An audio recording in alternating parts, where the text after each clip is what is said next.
Jerry, don't! I want to see. No, you do not! No!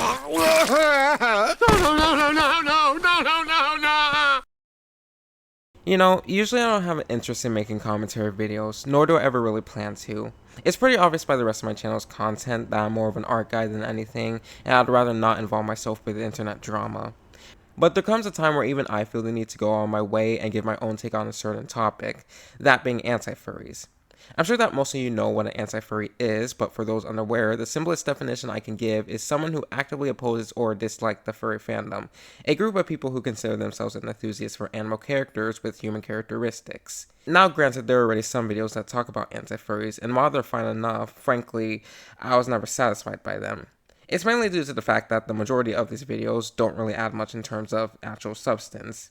These videos, and by extension the internet at large, often repeat the same lines when discussing anti-furries, usually with phrases such as anti-furries are cringe 12-year-olds, or anti-furries are furries in denial being the more popular ones. Now that isn't to say that these phrases aren't founded in a little bit of truth, however I'd argue that saying these phrases are actually negative because it's just not an actual conversation that could and should happen. The reason why I say this is because recently I was recommended a video regarding an interview with an anti-furry. Usually I wouldn't think much of it, but I decided to watch out of curiosity, and while I was watching I noticed something odd about it. Who you are and kind of what you're about. So I am 18, currently with the Minnesota National Guard, and right now I am stationed in Fort Sill about 3 weeks deep into my 13 Juliet training. What the fuck, you're 18? I'm not gonna lie, it was pretty jarring to see somebody past high school age still going on about being an anti-furry and taking it so seriously.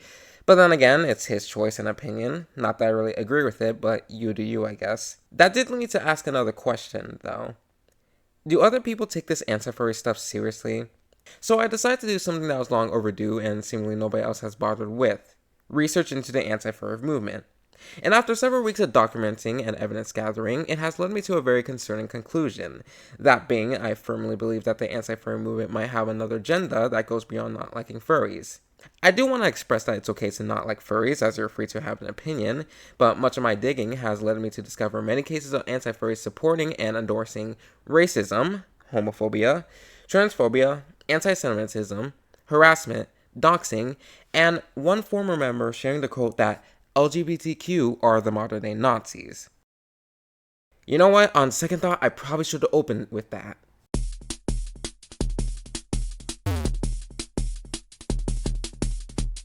So let's go over this again. What even is an anti-furry? Most people will assume that an anti-furry is someone who just doesn't like furries. While that isn't entirely inaccurate, if you ask an anti-furry, apparently they'll give you a different answer. According to the Anti-Furry Docs, written by several anti-furries, the general idea of what constitutes as an anti-furry is a group of individuals who seek to turn furries away from the furry community by making them see the wrong in the community that they may not have been aware of. They do this through various forms of media or interaction throughout the community. They claim that they do not want to spread hate or bully the furries to their downfall, rather they simply want to help them see the wrong in what they're getting into and show them a brighter future. They also express that the anti-furry group is not political, but rather they follow the same characteristics of a social movement with a common goal. Involvement of politics. Anti-furry group is not political. It has all of the characteristics of a social movement, however its goals are not related to politics. Still, opponents of anti-furries associate them with far-right ideologies, like Nazism. Evidence usually consists of bringing up examples of anything far-right related, made by anti-furries. It's a pretty standard description which expresses that the group has well-meaning intentions, and if this were the case, frankly, not many people should really care about anti-furries that much. Although the thing is, I don't agree with that definition. Like, at all. Especially with the not political claim, as for my research, it's undeniable that at the very least there are some political undertones in the anti-furry movement. Now, in light of the recent election, I should emphasize that I'm going to try to stay away from talking too much about politics, as first and foremost, this is a video about anti-furries. The point that I'm trying to make here is that I just find it weird that anti-furries will claim to be non-political or neutral, but I have seen several examples that refute this narrative.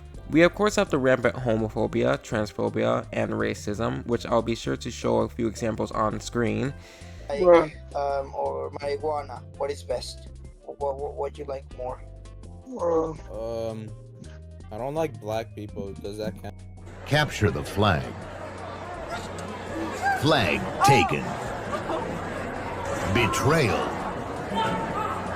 Anti-Furries have also insinuated that those in the LGBT are pedophiles, a common conspiracy found in the far right according to Wikipedia.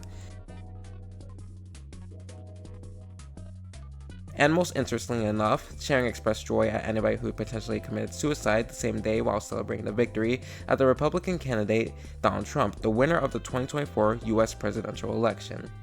Of course, these are just a few examples, as I have found much more, but after a while, I'll be repeating myself. You can argue that I'm picking out the bad apples, since I'm not too familiar with the community. It's not like 95% of them are homophobe. Well, I'll be damned. Look, do I seriously believe that 95% of anti-furries are homophobic?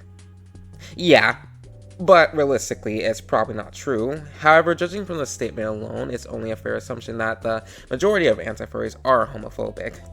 Which, looking back at it, does make a little bit of sense. After all, the furry community is known for being very pro-LGBT, with the majority identifying at least somewhere on the spectrum. It would only make sense that the group directly opposing them would be openly homophobic. Probably doesn't help the fact that some of the phrases that anti-furries say sound eerily similar to other homophobic slurs and stereotypes. Where you going, fatty? We're gonna have a party.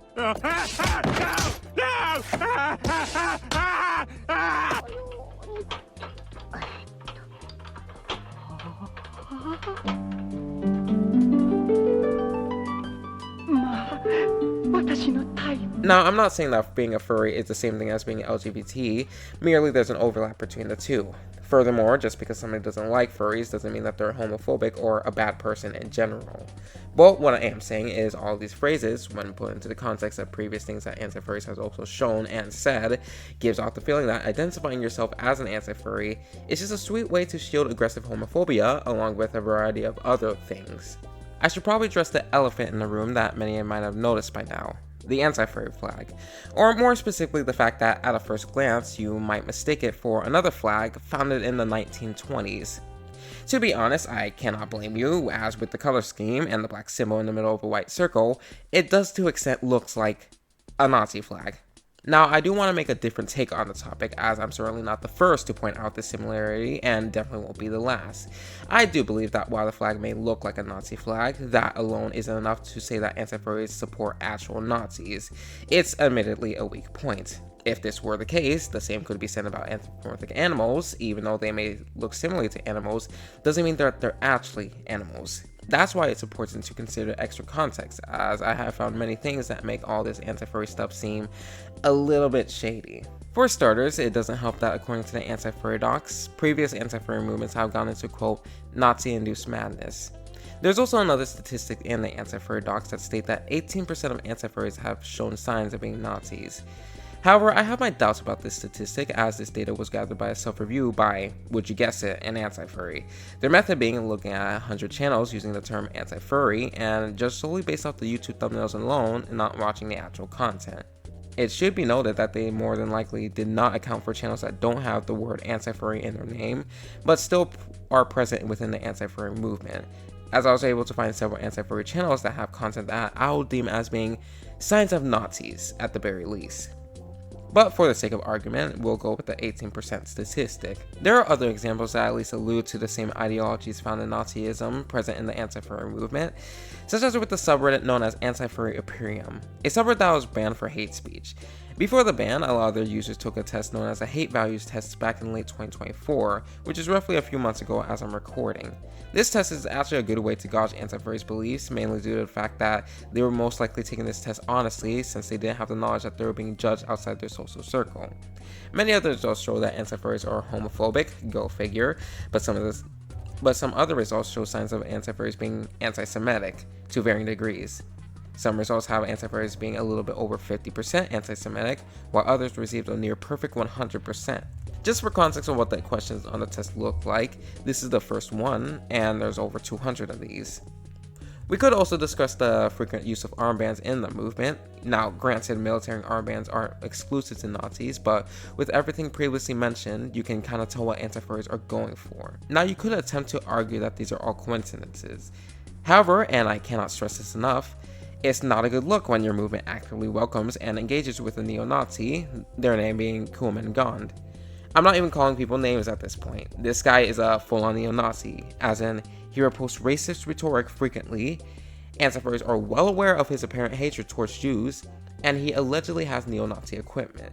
If that doesn't convince you that he's a neo-Nazi, then I don't know what will, aside from him saying that he's a neo-Nazi flat out. Oh, wait a minute, he did say that, in a response to a Ruben Sin post from his now terminated Twitter account. I'll give you a guess why it was deleted.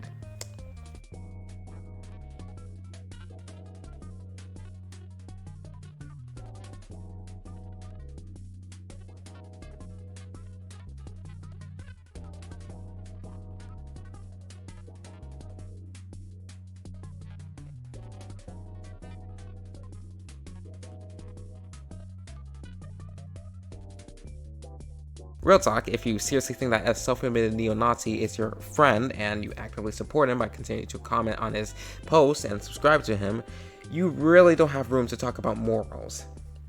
With everything I just said, I honestly can't see Anti-Furries as the quote-unquote good guys. But who knows, maybe this is all ironic and it's not like that. Regardless, I think that's the general gist of Anti-Furries.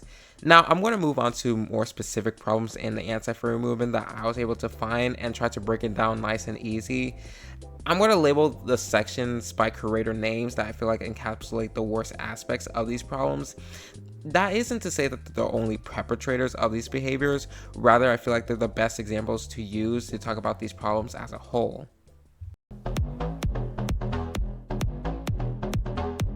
I'm sexy and I know it.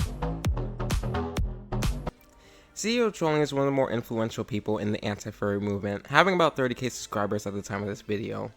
From a brief overview of his channel, it's what you expect as his primary content is anti-furry memes, which I'll talk about later, trolling the cringe furries, and some other videos that are mostly filler.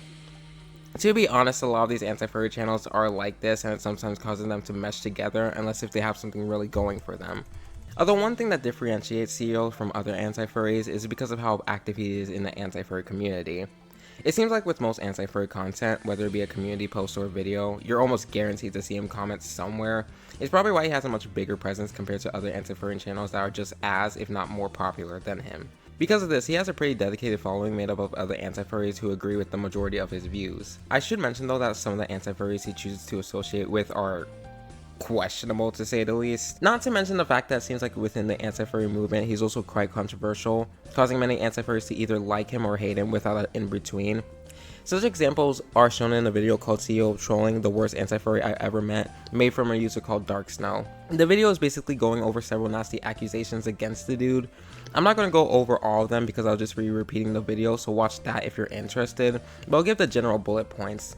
Firstly, CEO, along with his anti-furry server, does not follow Discord TOS, which does violations including harassment campaigns, threats of violence, sharing doxing information, and hate speech.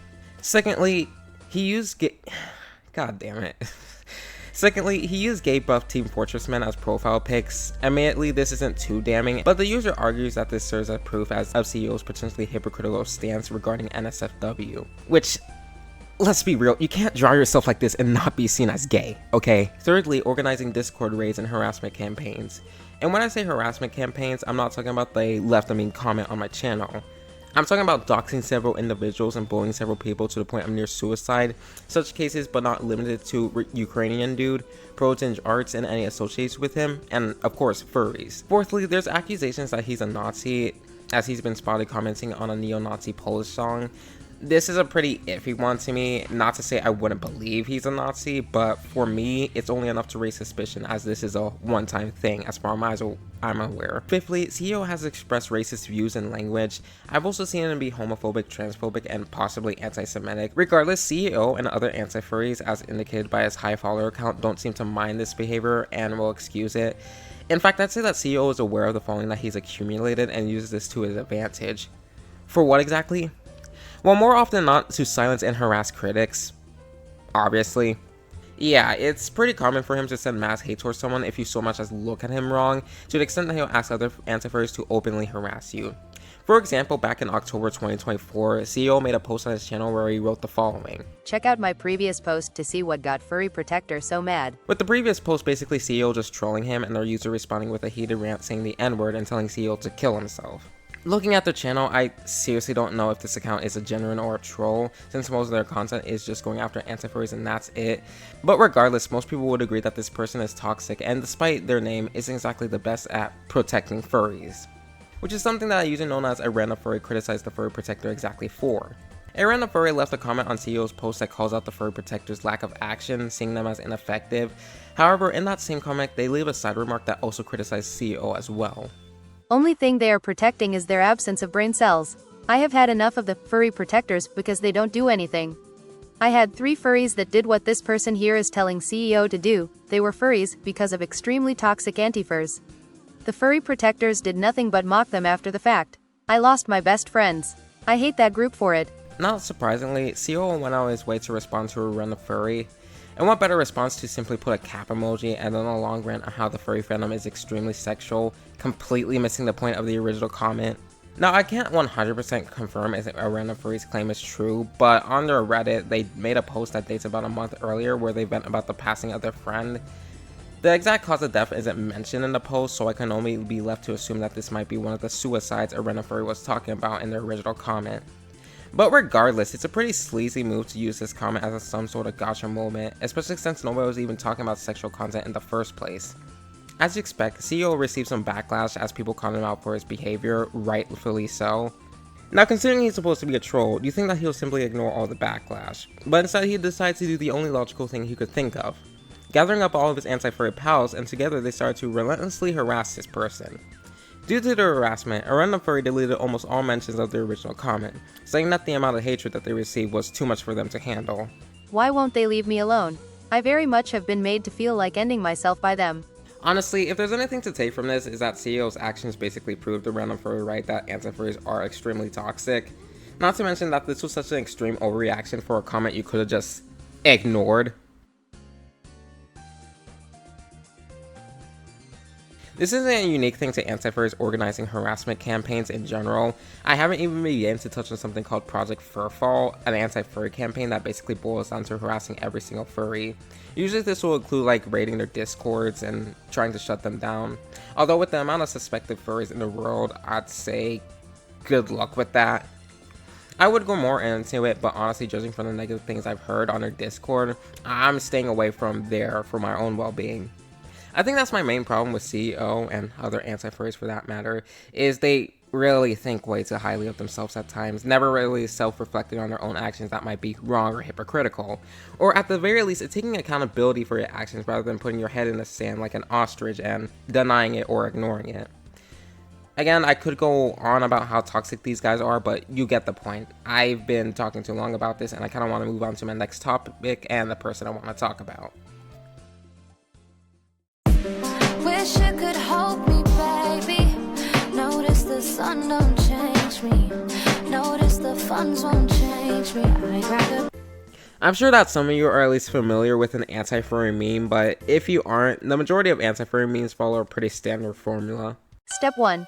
Show a furry, either doing nothing or being quote-unquote cringe. Step 2.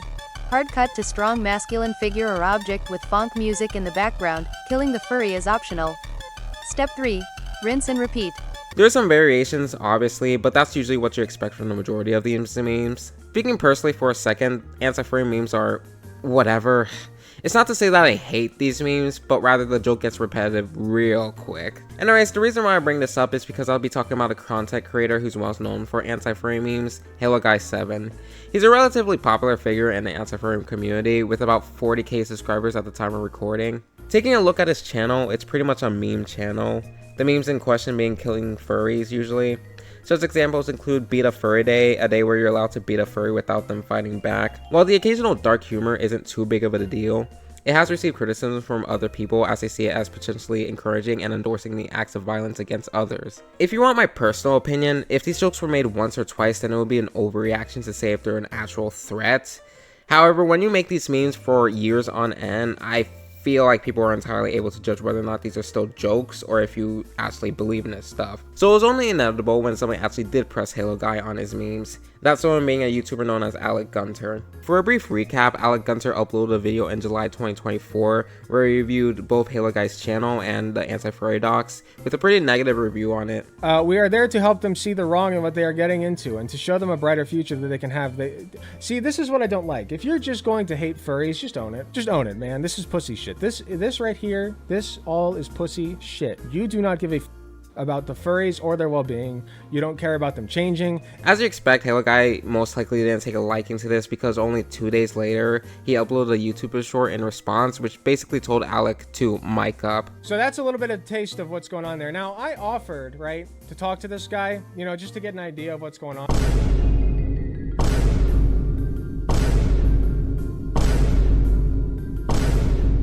I can only assume that this did get the attention of Alex since the two later agreed to a debate with each other. Now, I'm not going to cover the entire debate because that could be another video in and of itself. If you want to watch it on your own time, then by all means go ahead. Although, I am going to say after listening to the video several times over, while Halo Guy didn't lose the debate per se, he didn't win either. Yeah, I don't know, man. To me, it just seems like there's, especially for somebody in the armed forces, a gratuitous amount of... I wouldn't... Let's put it this way. I wouldn't want somebody who is tasked with defending such people posting memes like this. Can you understand why that might make some people uncomfortable? I can see how it might make some people uncomfortable, but at the same time, the army in general makes some people uncomfortable as well. Okay, but you're adding to that. Like you presumably have access to weapons at some point. You have training with them. When you get discharged, you can purchase a firearm and be very well equipped to kill people if need be. And you're posting all these memes of killing people. Like, that's not a good look, man. You're more than furries even. It seems like you're the one influencing minors. And you know that these memes can influence minors to do bad things. So, like, and minors are impressionable. So, the fact that you allow minors in your server concerns me a lot. What are you suggesting here? What I'm suggesting is that the memes that you post are being seen by minors, and those minors are getting the impressionable minors are getting the idea that it is an acceptable thing to harm furries for the crime of being a furry. That is what I'm getting at. Do you believe that that is a logical A to B?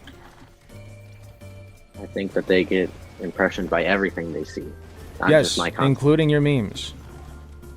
Not just your content, but including your content. Are you okay with that? Okay, so are you okay with that? Nothing I can really do with that. Yes, you do, man. You're posting the memes. Me when I burn the furry's house down, right? Me when I beat up the local furry. Me at the furry con shooting the furries. You know, like, I don't know if that's a specific one, but like, it's not that far off from what you post. Because they're memes. They're sarcasm. It's not sarcasm, dude. Stop being a puss. What you're saying is that instead of being anti-furry, I should just be anti-pornography in general? What I think is that you just stop being weird, man. Stop posting memes about killing people. It's weird. Do you not see how it's weird? I don't see how logically it can be any more weird than the hundreds of war edits that are floating around the internet that have millions of views. What do you mean war edits? War. The NATO wave edits, the Soviet wave edits. I don't believe in memes that glorify war either. I don't like those. Okay. But you're Why aren't you deflecting. targeting those. You're deflecting. I'm not targeting those. Whole conversation. What'd you say? You've been deflecting this whole conversation. What have I deflected on? Pin me down. Go ahead. On how the furry fandom is a sexualized community. Well, all humanity is a sexualized community.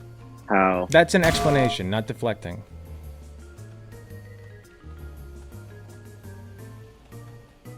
Deflecting is saying, man, you're posting memes about killing furries, and then you deflect by saying, well, other people post these other memes. Okay, I don't think those memes are okay either, but that's not what we're talking about right now. Videos of just straight up killing furries memes. After, like I said before, after a certain point it becomes gratuitous and I have to question your actual intentions, man. It's just weird. I know it's just memes. I know it's just memes, right? It's just memes. Haha, funny. We kill the furry. Haha. This won't actually affect anybody. I get that it's just memes. Okay, puss. I get it. But do you understand how this can possibly lead to violence, like real world violence against furries? You're not an insignificant person in the anti-fur community. Okay? You have cultivated a following. I assume that it has some children in it as well, who now are posting memes all the time about killing furries, about burning furries' houses down, about stealing their shit. You know, like it's not cool, man. You've said yourself, you allow minors in your servers. This is not a good look, especially for somebody who's in the military. It's really not. I expect a higher level of discipline from my military members. People tasked with protecting me. It's disgusting.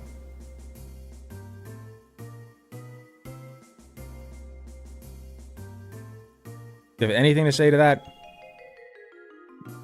So, what's the difference between this content and, say, the No Russian mission that was in Modern Warfare 2? Because I remember that got a lot of news coverage and nothing ever happened from it. The No Russia what? The No Russian mission from Modern Warfare 2, the original game, the good one. What about the mission? It's a fucking video game. So what's the difference between that being a video game and this being a video? Because it's a story. It's disconnected enough from reality. You're pushing a message. Hate the furries. You must hate the furries. Enough to want to kill them. That's the message you're pushing, whether you know it or not.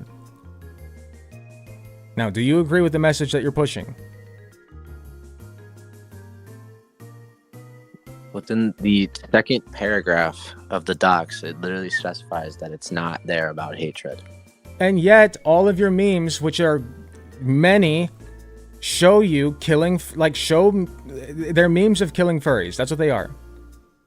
Murdering them, torturing them, burning their house down. I've seen them. Which one do you think people look at more?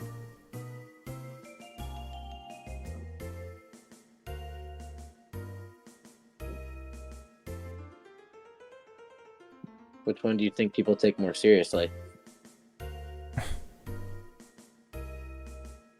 Even in your documents, you tried to conflate in many ways furries with zoophiles, or at least insinuate that there's a higher population of zoophiles within the furry community, which I don't believe is true. There's multiple studies on it. Okay, well, the vast majority of furries that I've seen are staunchly against being a zoophile, and we've already established that they're not the same thing. You can be a furry without being a zoophile. So even if you do want to kill zoophiles, which I still think is kind of weird to say, but, you know, I understand because zoophiles are very bad people, alright? I can at least understand that one. Even if you say you want to do that, that's not the same. Like, furries are not zoophiles. And yet you keep conflating them in your memes as well.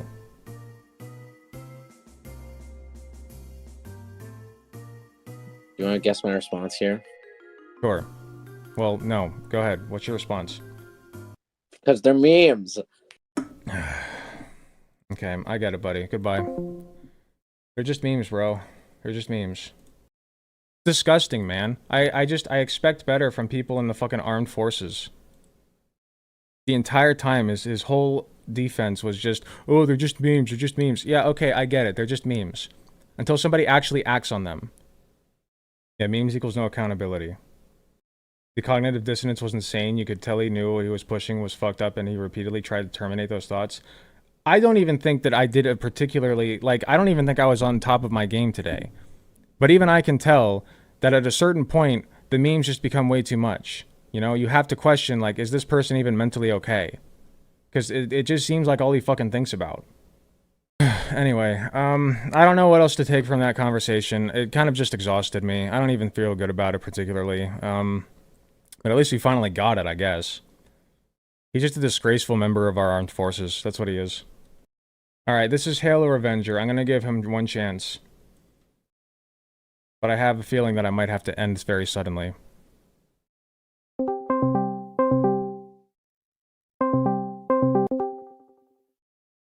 Hello? Yo. As I said, I'm not going to show the entire debate because it's way too long, and for the most part, Halo Guy pretty much stays silent for a good portion of the debate, so there isn't really much to cover to begin with. However, I am going to comment on a few things I did notice. For example, in the debate, Alec asks if Halo Guy has any access to guns, which Halo Guy says he doesn't. But that's a straight up lie because there's several photos of him having guns, some of them even predating the debate. You have, I assume, easy access to weaponry, right? Like guns? No. That's a misconception. I don't have easy access.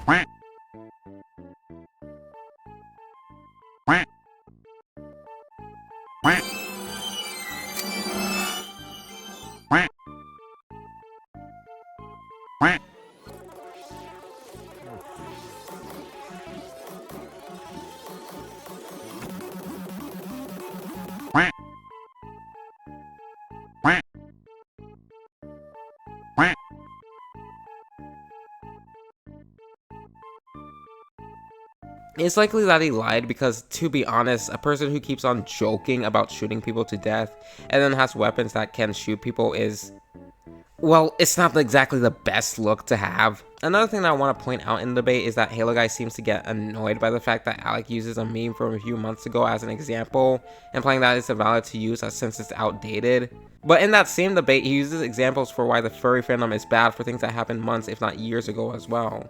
Even in his own anti-furry docs, he's using data that are years, if not decades old as a source. Like, I seriously don't understand why he's upset that people are using his own logic against him, as if it can't be applied that way. But the main thing that I want to address is the whole "it's just a meme" narrative, because I'm seriously starting to hate that saying, mostly due to the fact that the phrases "it's just a meme," "take a joke," "it's dark humor," always feel less like an answer and more like an excuse to get away with crappy behavior. For example, people could bring up the fact that anti-furry memes probably shouldn't be posted since many of the memes might give out the message that killing people different from you is acceptable and this could influence impressionable children. In response, an anti-furry might say something along the lines of, "It's not my fault what your kid watches, rather it's up to the parents." Which to that I say, I actually agree with that. However, in the same breath, anti-furries will condemn furry memes for potentially being sexual and should never be posted for the mere chance that it might be shown to children. And if you say it's the parents' responsibility, anti-furries will argue that it doesn't matter and you should think of the children. To clarify, I'm talking about the tamer memes. I'm not talking about like full-on porn or like, you know, beheading hitting videos or anything like that. While I'm not a 100% fan of either sorts of memes because mostly my sense of humor is just trash, the thinking logic of anti-furries is blatantly hypocritical because, to be frank, both of these memes could be considered unsuitable for children and should both be subjected to criticism. Like, if either of these memes were to be broadcasted on like a television network, they would both at the very least get a TV-14 rating, if not a mature audience rating. So to say that your memes are fine, but the other isn't, it's just pure bias on your own part. Although I wouldn't even call some of these anti-furry memes to begin with, as more often than not, it's just straight up bullying. Case in point, on a different channel, there's this meme showcasing a furry venting about their friend who committed suicide, where an anti-furry content creator decides to mock the furry by, wait for it, putting a line from characters from Team Fortress 2 celebrating and calling themselves Sigma. They said he was an amazing person, he was a great guy, but either way, this is an important video to make. There are people out there that told this man to kill himself, and he did. Who the fuck does that, right? He killed himself. The one life he had, gone, because of haters. It's so disgusting that would bully someone to the point where they feel that they are not anymore. And below the video, the creator puts a lovely message which tells anybody that's offended by the fact that they're mocking a person who's upset that their friend killed themselves to fuck off.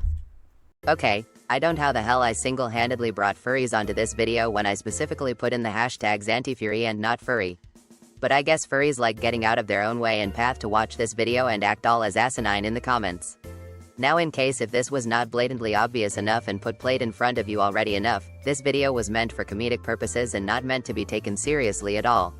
So if this video upsets you, I suggest you get a fucking sense of humor and stop being a whiny ass bimbo or just leave the goddamn video. Don't be one of those asinine SJW dummies and get triggered by a harmless CapCut owning video. Also, just for a future total statement and good ass note, furries are not welcome to this channel at all. I think I would rather keep the cancer and cringe of modernity off my channel and instead embrace masculinity and people who want to make a genuine positive impact to the world. By exercising their physical and mental health, being kind and helpful, keep on moving on, and being true to the gods of their religion, and not be a Satanist or atheist. They then proceeded to like their own comment. This isn't even a unique thing, as allegedly there's another meme similar to this one too, only it's on a channel called Killer Bush now. However, this meme was struck down by copyright from a furry, which forced the video to be deleted. Now, why was it copyrighted? If I had to guess, probably because of the fact that Killer Bushnell made fun of a furry's father who committed suicide, saying that it was the furry's fault. I, at Kia Fursuits, deleted the original video off of my YouTube channel as I received a mass amount of harassment and bullying. The user, Killer Bushnell, re-uploaded the video and mocked my late father, saying I am the reason he died.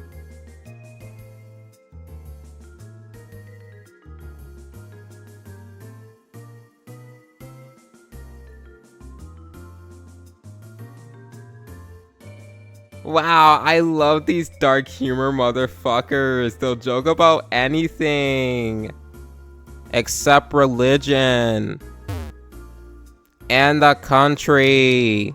And if you say that their dark humor isn't good and it's just racism, they'd unironically respond with them, Actually, understanding dark humor makes you smarter than most. while linking an article they probably didn't even read to prove their point. Yeah, this is a major reason why I don't even like these guys, because it's obvious that they're those type of dark humor people. One thing that many people take for granted on the internet is being anonymous. Realistically, you can practically say and do nearly anything you want and you'll rarely get any long-term consequences. This can either be a blessing or a curse depending on who you ask, but for the most part, it's generally an accepted fact on the internet. So when that's taken away from you and instead replaced with a giant spotlight, it's almost like a nasty fourth wall break. It probably only gets worse if that spotlight didn't go away and people began to stalk you, tracking your every movement, every word, to the point where they'll work publicly to dox your location, leak private conversations, and print out photos of your real face, and contact your family and friends. I think you can see where I'm going with this.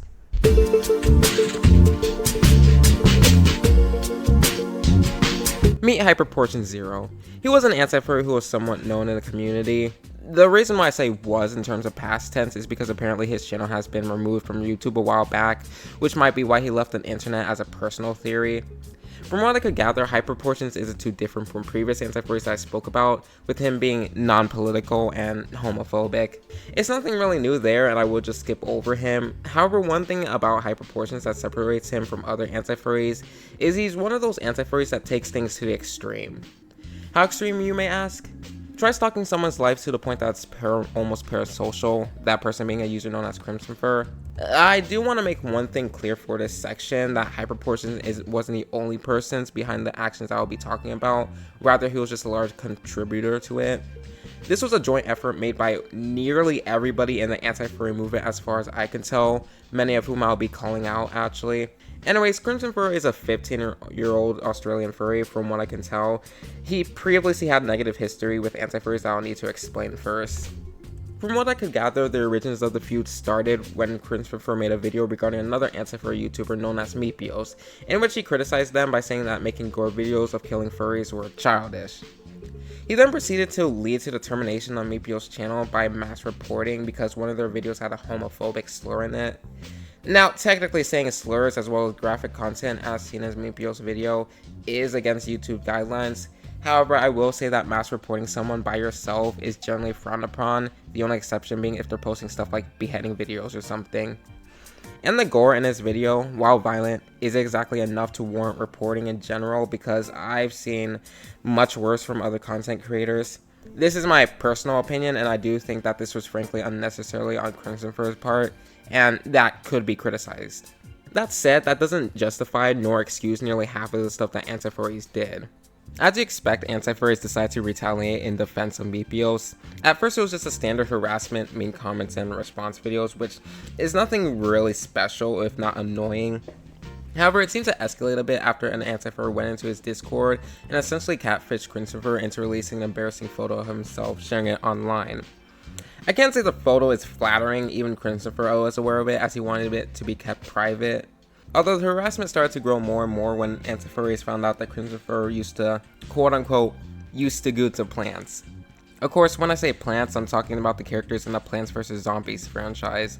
And this is where I started losing these guys because, I'm gonna be honest with you, I'm kinda old enough to seriously not care that much and to hold it against him. CrimsonFur was like 13 and 14 at the time, generally being their age around puberty. I'm not going to turn this video into a sex ed class, but to be brief, it's not that uncommon for the majority of teens during puberty to be hormonal due to the changes that they're going through. I'm not saying that CrimsonFur did wasn't cringe or he should be looking at porn. I am saying it's just ridiculous to hold that against him when it's pretty standard for teens to be horny at times. That said, to call him a dendrophile, they called him a plantophile, but I'm correcting them on that. Kinda gave me a different narrative since I thought he was actually watering real plants.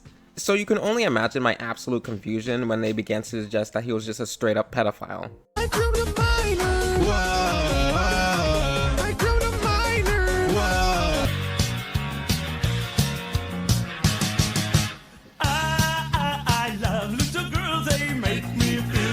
Trust me, I've been looking everywhere for evidence of this to see if this claim is true or not, because it just seems to come out of nowhere. I'm 100% sure this would have been recorded or at least reposted somewhere, but I couldn't find any solid proof of this, so I can only assume that this accusation is false. Falsely calling anybody a pedophile, especially a kid, without evidence can seriously ruin somebody's life in the long run. Not to mention, it's extremely ironic since Anti-Furries will whine about being called Nazis, but for releasing every sort of word to other people, whether that be degenerate, gooner, zoophile, dendrophile, pedophile, and any other slur in the book. But speaking of ruining lives, this harassment soon evolved to straight up criminal behavior, especially when somebody began to dox CrimsonFur's real house location. Obviously, I'm gonna blur the video, but in the video they say that the reason for doxing CrimsonFur is because of this. 1. He tried to make Anti-Furries look bad by making an alternative account, which, trust me, he doesn't need to do that. 2. He watches Plants vs. Zombie Rule 34, which isn't a valid reason to dox somebody, assuming that there is a valid reason to dox someone. 3. Apparently there's another claim that he has pedophiles in his server, but again, I haven't found much solid evidence of this claim that to suggest that's legitimate.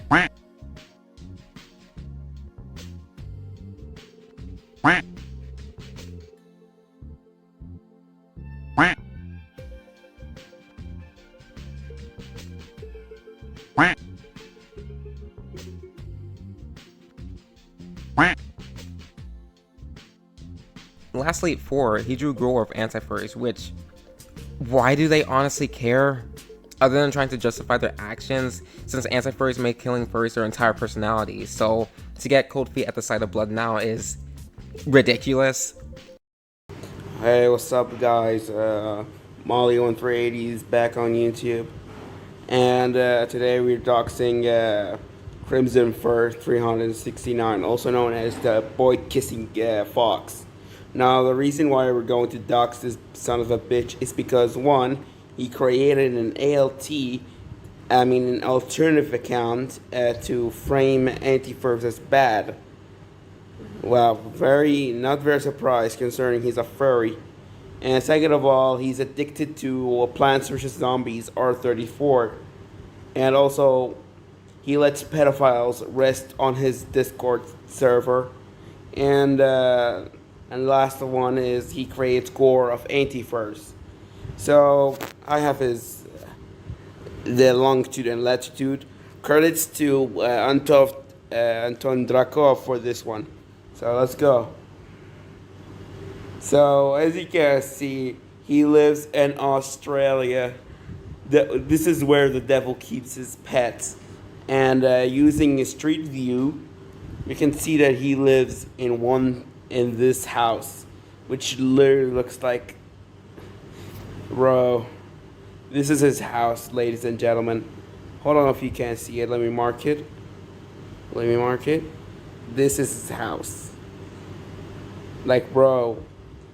And thank Allah he does not have flowers, because the neighbors are going to be confused as to why there is cum all over the flowers. I wonder what his backyard looks like. Hold on. Okay. Okay, let's see. Good thing his house is in 3D. He has solar panels, despite the fact that I should remind you that CrimsonFur location was shared on YouTube to the same people who, as previously mentioned, has an obvious hatred towards LGBT people and furries as shown in their many anti-furry memes, with sometimes wishing violence against them. Also should mention that the person who doxed CrimsonFur location sent them this, so molested by there's 16. that. The harassment doesn't stop there, as Hyperportions went further by printing out CrimsonFur photo, which isn't creepy or weird at all. He also proceeded to dox and reveal which school CrimsonFur went to and his name, causing the harassment to move from offline to online. By the way, I should have mentioned this earlier, but did you know that CrimsonFur had a boyfriend at the time, their name being Asher? Now, here's the thing, I've been receiving differing stories about this relationship, specifically regarding the age gap that makes me a bit iffy on it. From what I heard, the age gap was either 2 years between a 15 and 17 year old or 3 years between a 14 and 17. I'm gonna go with 2 years based off of this comment, so it's their words, not mine. Now, Anti-Furries were saying that Azure is a groomer and a pedophile of sorts, Azure being 17 years old. To clarify, a 2 years age difference isn't enough to make you a pedophile since it has to be a 5 years age difference, so yeah, no. The grooming allegation, however, could possibly be true as there were ERP chats between the two, although most of the screenshots were on Hyperportions' channel and Azure reposted them publicly in his community post, but since the channel has been deleted, many of the screenshots has also been deleted along with it. Given Anti-Furry's track record of calling everybody pedophiles, I'm slightly hesitant to believe them on this claim, but I'm not going to outright deny it or throw it out. But for the sake of argument, let's assume that this relationship is grooming and it should be reported. It would make a lot more sense to give flack to the 17-year-old rather than the 15-year-old, because throughout the entirety of this, Anti-Furries decided to send the ERP messages to CrimsonFur mom and CrimsonFur principal, portraying it as if it was the 15-year-old's fault. In any case, none of this really matters anymore, since Crimson also wrote that his boyfriend got attacked and beat up at his own house, causing a strain in their relationship and being one of the factors that caused them to break up.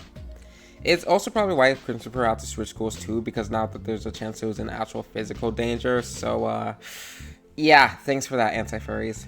These guys continued to harass CrimsonFur well after that. For example, an Anti-Furry once again tried to catfish CrimsonFur, this time posing as her ex-boyfriend, which I can't even begin to explain how many levels of fucked up that is, considering that Anti-Furries claim that Azure is a groomer and a pedophile of sorts, but then not only pretend to be what they think is a groomer, but also try to be intimate with their apparent grooming victim. If it's any consolation, CrimsonFur was able to find a relationship with a girlfriend, their name being Ava Cat. Good news, this time it was a 16 and a 15-year-old dating, so it was only a 1 year's age gap. It's perfectly fine. A boy and a girl.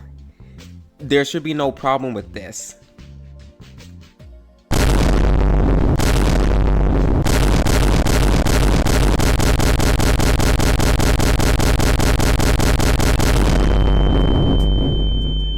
Oh wait, I forgot, these are the most miserable people to walk on the planet.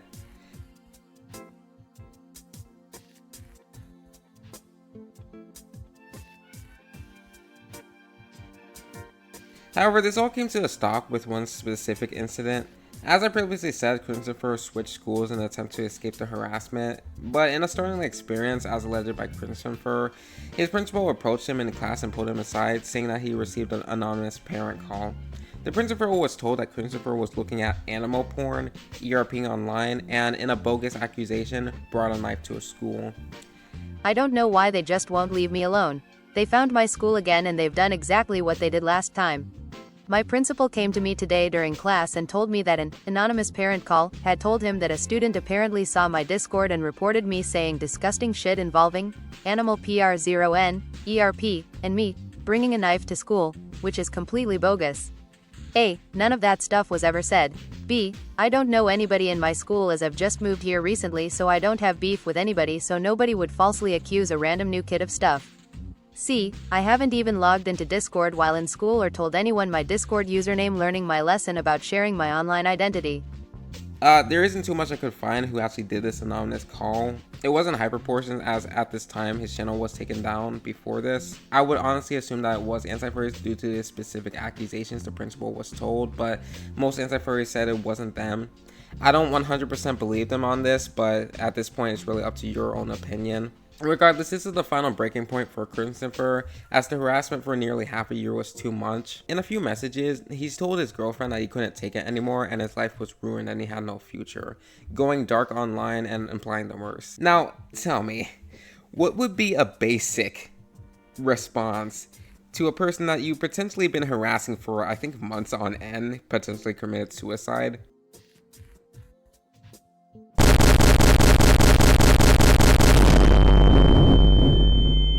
Yeah, no, Anti-Furries basically laughed and said get on. In fact, it took pleasure in the mere idea of CrimsonFur killing himself. Thankfully, if anybody's worried, CrimsonFur wasn't reported to be not okay, but alive to say the least. Although, as of right now, he's pretty much offline for the most part. But honestly, if CrimsonFur went through it, I really doubt that these guys would honestly care. Again, these are the guys that claim that they want to save the children in this generation.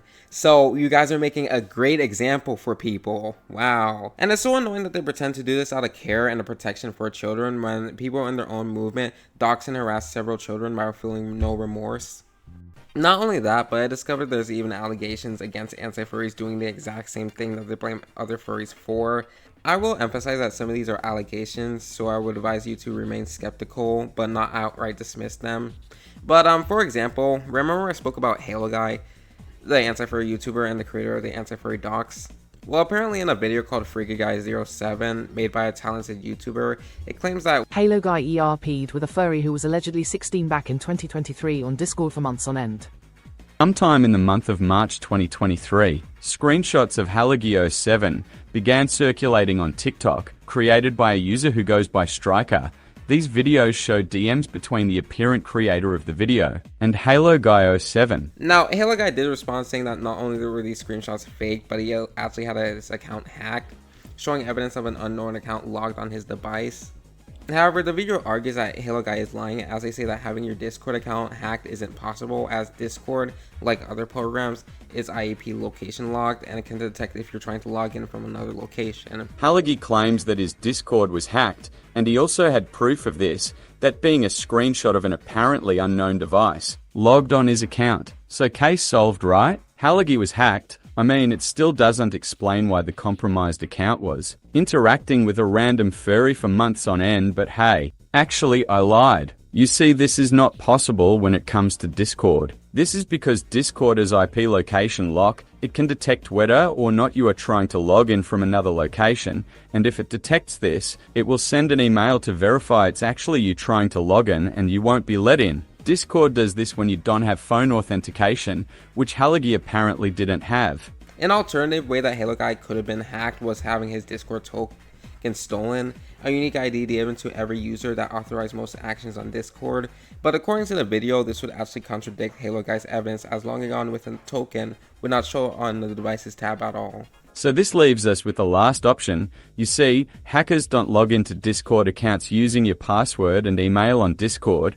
There is an easier way, and that is by stealing your authentication token. Once you create an account on Discord, you are given a unique alphanumeric string of characters. This string acts as a key that authorizes every action you do with Discord, like loading and sending messages, for example. So if someone has your Discord token, you are kinda fucked, as they would have access to pretty much your entire account as if you were normally logged in. So now that we know this, maybe Halagi was hacked this way, right? Wrong, because if you log in using a token, it will not show in the devices tab at all. There is literally no way to tell if someone is logged into your Discord account if they used a token unless they changed something on your account and you caught that, meaning that Halagi's proof is literally fabricated. This video concludes that because of this, it's more likely than not that these screenshots are true, something that a majority of the comment section seems to agree with. Me personally, I'm not fully convinced that this is 100% true, since aside from the screenshots, I couldn't find any other leads for these allegations. And again, anti-furries aren't really known for being the most reliable narrators. So, I am 18, currently with the Minnesota National Guard.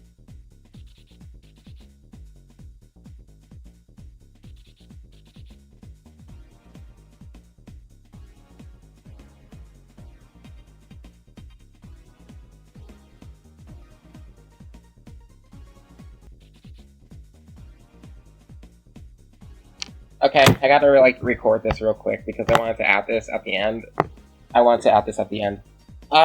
Future Butter here wanted to add two things about Hyperportions that I couldn't really find a place to put, so I'm putting it at the end.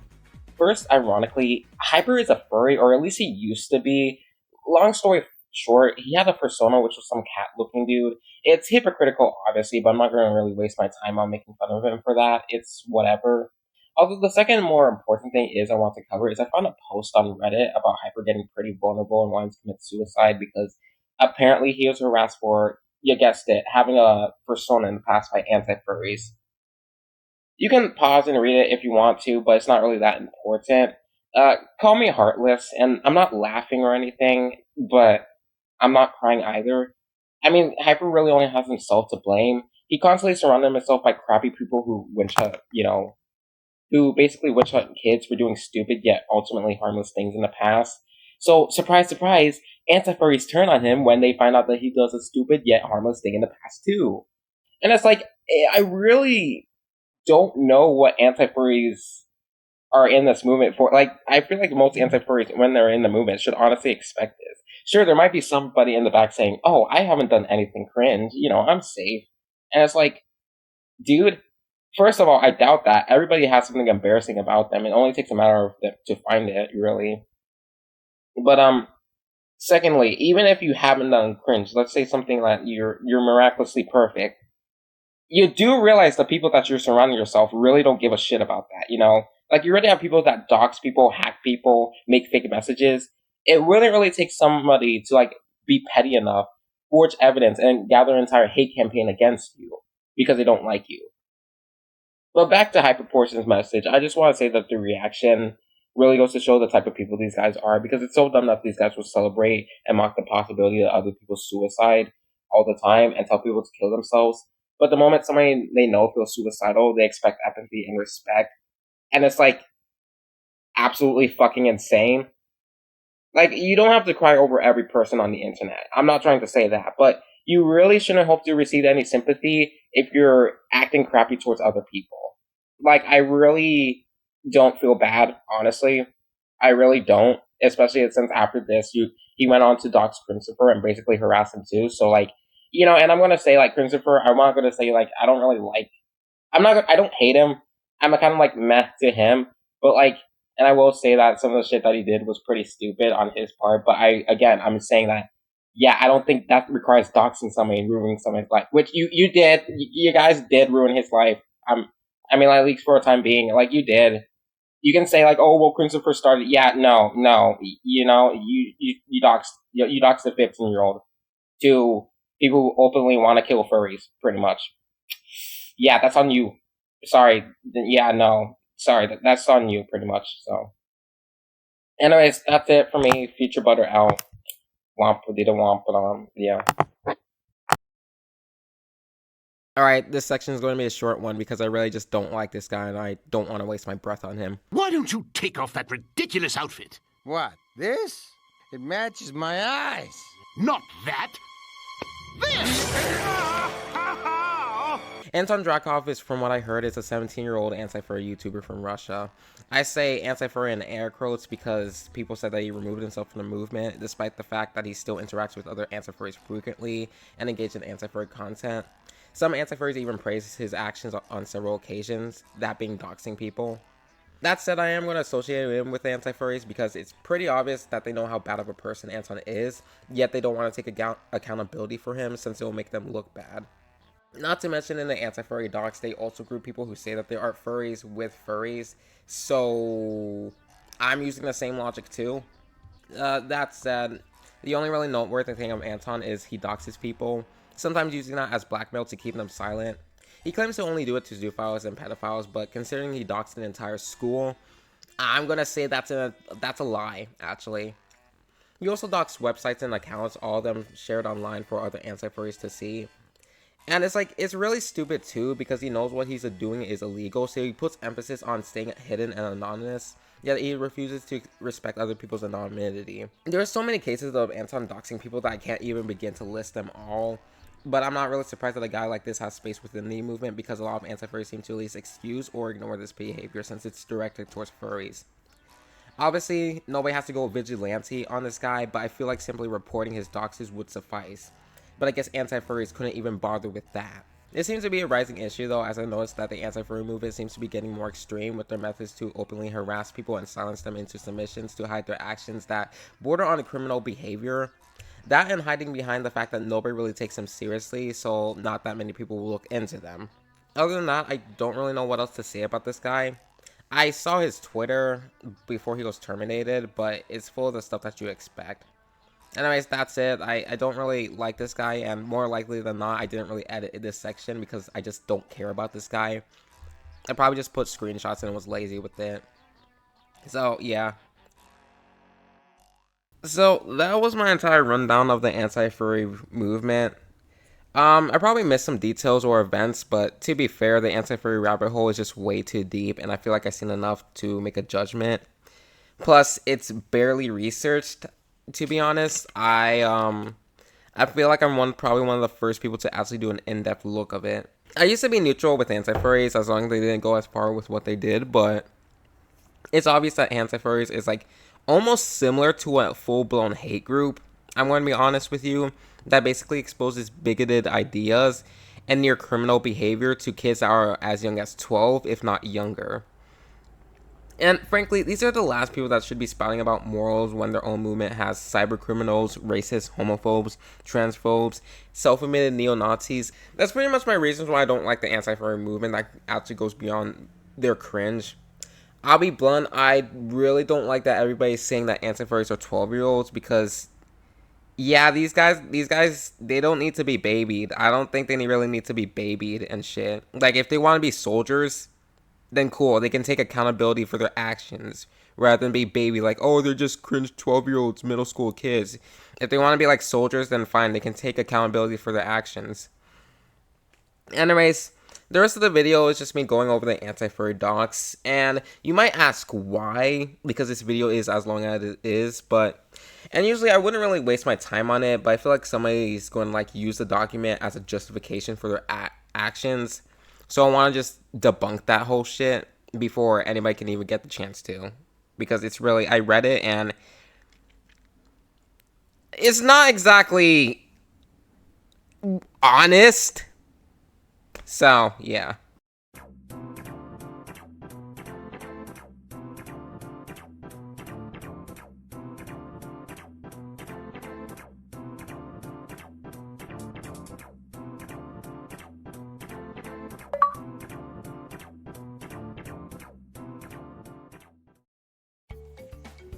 Okay.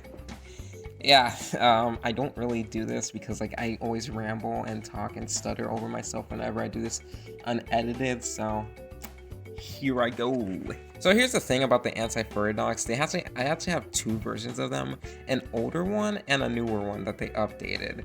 So I'm gonna actually use that to compare some things and like see if there's like, because I noticed when I was looking at it originally, I noticed that they changed some things between the documents that I want to point out. Okay, and so I should probably clarify some things. I'm not going to cover every single thing in the anti-furry docs for two reasons. One is some of the things I kind of touched over and it's not really important. This is like specifically history of anti-furries, history of furries. It's not really important to go over. There's like other videos for that. I'm not going to waste my time. And two, specifically these smaller sections. Here we go, noteworthy incidents. That's the ones that I'm not going to really cover too much because it's like, here's the thing, for the majority of these are like refers to individuals, and like especially with the Kira the Wolf, the Zeus status, because yeah, they're gonna use that. It's like, I don't understand, like, maybe you'd have a point if like several furries supported that, but it kind of falls flat when you realize that I don't think anybody likes them, really. So I'm gonna ignore that pretty much. Not ignore it, but I'm gonna just skip over it. If there's like something I want to point out, then like maybe I'll probably, you know, talk about it, but again, it's not really anything. Okay, so let's go over like, so here's anti-furries. We don't need to go over the history, it's pretty redundant. Nazi anti-furries, I kind of went over it, but again, I don't really think this data is like super trustworthy because it's only 100, and you just search in anti-furries. There's like a bunch of other anti-furries that don't call themselves anti-furries in their username. Like, literally the entire people that I talked about didn't really have anti-furry in their name. The flag looks like a Nazi flag. Yeah, I already discussed it. It kind of does, I'm going to be honest with you. But like, even without the flag, it's like there's too many things. Flag represents other flags. Yeah, it does. But the anti-furry flag looks like the neo-Nazi flag.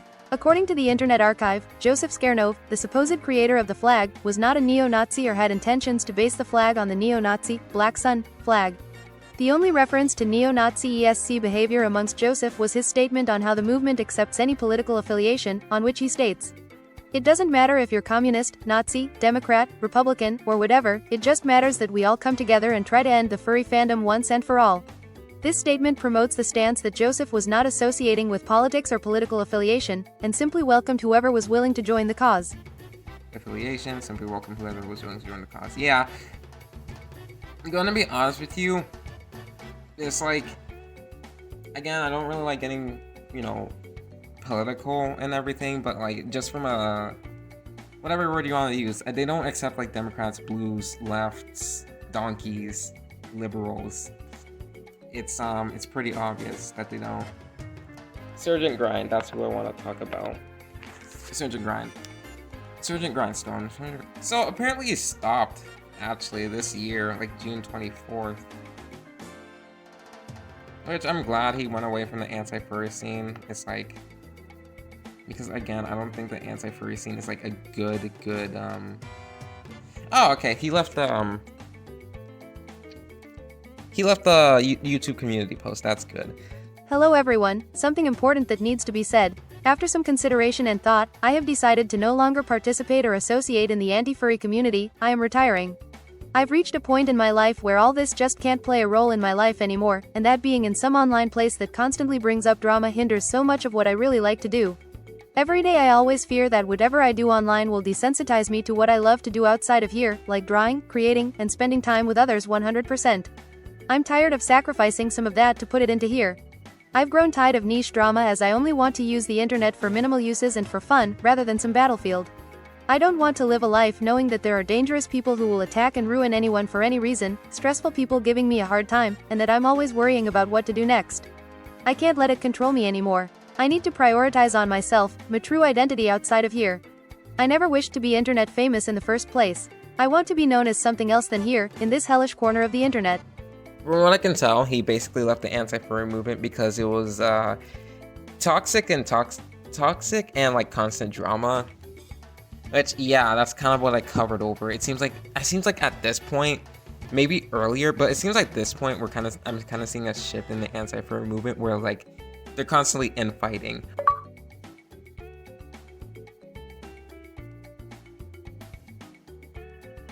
Governor, you can't possibly challenge our website with borderline illegal content. Age verification for explicit material that violates our... Dude, this is such a straw man, bro.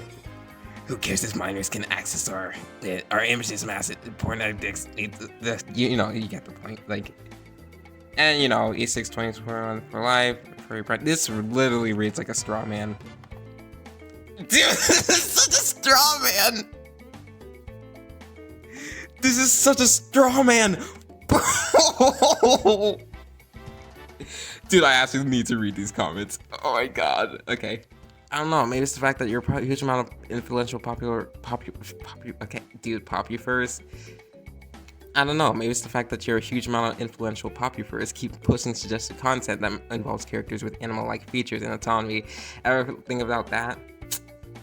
Again, I don't think like any anti-furry is going to generally listen to this. I'm going to be real with you. I could probably tell them like 100 times that, yeah, you know what, should I even talk about it or discuss it?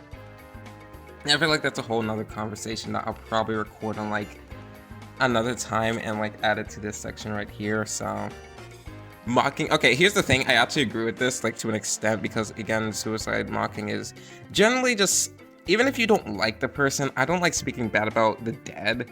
I remember this, actually. I do know that some people were mocking people dead. But again, this is rich from coming from Anti-Furries, because they literally, not only do they mock people dead, but they drive them to suicide actively. Like, they're putting people on suicide watch actively. And then it's like, making fun of the dead. Oh my god, fucking damn it. Oh my god. Okay, making fun of the dead. Pasha. Only an anti-furry do that. Yeah, I mean, like, majority. I mean, like, it's not only anti-furries, but it's like, it's the majority of them, and they actively encourage it. As we said, we're one of the nicest, we'll talk about that later. We're one of the nicest communities in the same breath. Did you hear that? Some Roman Sim fan got shot and killed. I know, classic furry W, am I right? Yeah, I'm gonna be honest with you. I don't really support that, but this implies that Anti-Furries are better when they do that like several other times. So it's like, I feel like, and again, this was on Twitter. So, and if anything comes up from Twitter, it's just generally bad, really. We're not hurting anybody!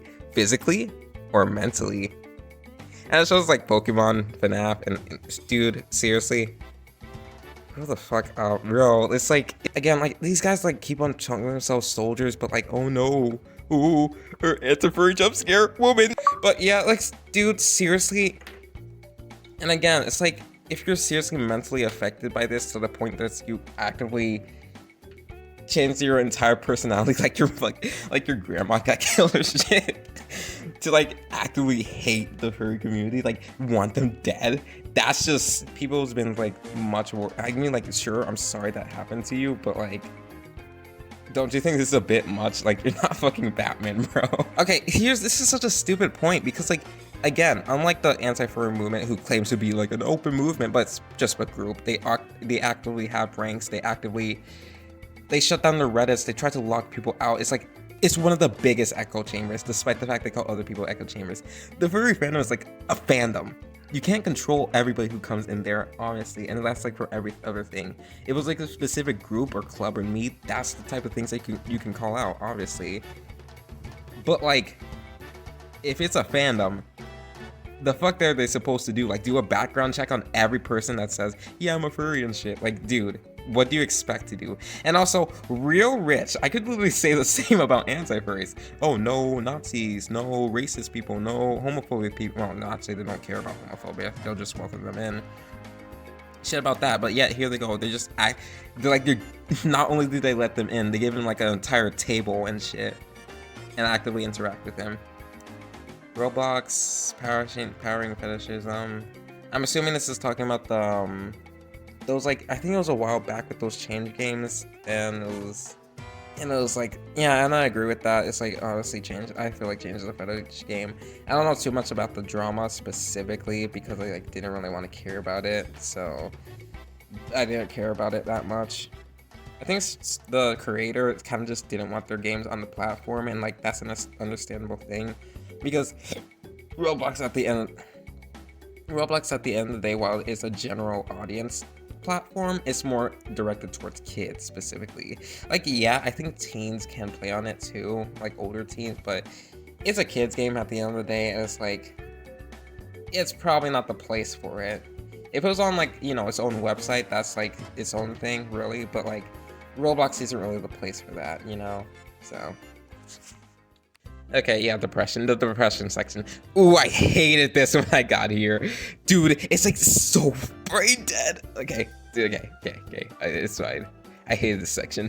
I couldn't like read the article because like you have to request it from authors, and I'm not gonna do that. It's like, but this is all the way from 2005. It's nearly a decade old.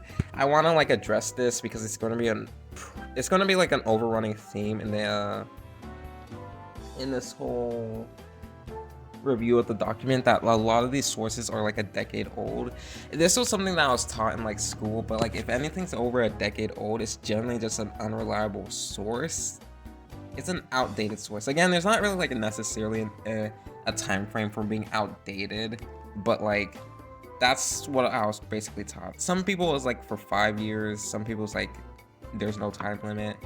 For me personally, I'm just gonna say if it's 10 years, it's kind of like you have to draw a question into it.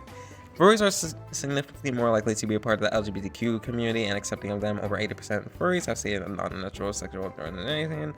It has been proven on multiple occasions that being associated with the LGBTQ community drastically. Oh no, I could have no idea why. I have no idea why that could happen. Like, it just has to be because like that's who they are. It's not like any external effects like homophobia or bullying or harassment or doxing or shit like that. No, it's just because like, it's just because who they are. That's it. That's just inherently who they are. Yeah, I have no other reason, no other idea why this could be the case. It's obviously because they're just furries. Like, bro, that's insane. I have no idea. Let's see the actual fur science. Okay, so here's the thing about fur science. A lot of these are like, everybody uses that source. And, oh, it's not here? Okay, you know what? I'll give them the benefit of the doubt, but again, this could be types of like the LGBTQ. And back to that, again, they keep on correlating furries with like LGBT, like gay and stuff. I'm 99% sure this whole anti-furry stuff is like homophobic because like they keep on correlating the two. Like they see those two things are the same, and like again with everything they say, if you switch the words around, it kind of sounds like the same thing, really. So yeah, but with the whole depression thing, yeah, I have no idea why that could be the case, why they might be depressed. I have no idea. It's not like there's an entire group of people that constantly dox harass them and everything and shit like that. No, I have. That couldn't be the case. That couldn't be the case. Especially with the whole suicide rates. That couldn't be the case. No. Alright, pedophilia section. This is going to be a great one. So they don't even have anything for it, really. It's just like a few examples. Like...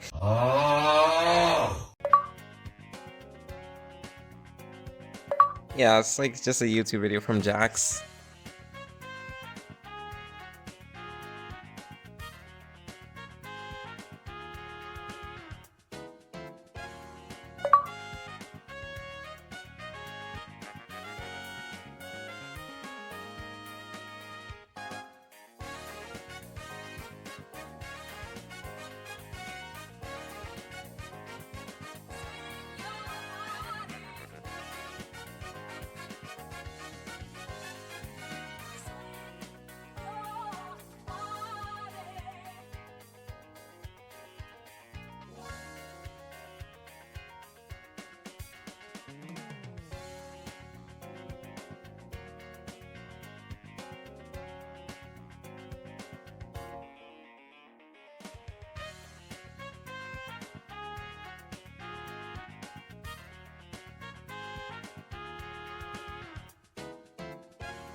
This is my cliche armor. So, with you, I attempted to join your server and I read over the rules, and I didn't see any rules that said no minors allowed. So I'm assuming that minors are allowed in your server, right? Or the server owned by the person that you have the link to in your description. Very simple question, man. Are minors allowed in your server? Well, it's not specified in the rules. It's not allowed in Discord TOS, and we follow Discord TOS. Okay, so minors are allowed in your server then, yes? I'm not saying you don't follow Discord TOS. I'm saying minors are allowed in your server, right? Over the age of 13, so that would be a minor, right? So minors are allowed in your server. Okay, so you're more than furries even. It seems like you're the one influencing minors. And you know that these memes can influence minors to do bad things. So, like, the minors are impressionable. So the fact that you allow minors in your server concerns me a lot.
Anyways, let's look at the, I guess it's like one of those things I can look at, noteworthy incidents. Here's the thing, the majority of these are like individuals too. You can say whatever they want about the individuals. I do not care if they're like, you know, touching kids and shit. I don't care. You can like do whatever. I don't really care that much. I don't have any sympathy for them. But like you're implying that, oh, that means, oh, all furries are pedophiles because these 3 or 6 people, again, maybe to have a point if people were like actively endorsing these people, saying like, oh no, they did nothing wrong and shit. But like, you really don't. If people were actively endorsing these people, saying like, oh no, they're base, they're cool, they're Sigma or shit. But no, I feel like some of these people, I'm pretty sure it's been called out by other anti-furries too. All furries are pedophiles, all gay people are pedophiles. You keep on correlating the two. I feel like this is a homophobia thing, really. It's definitely, I feel like it's a homophobia thing, gotta be honest with you.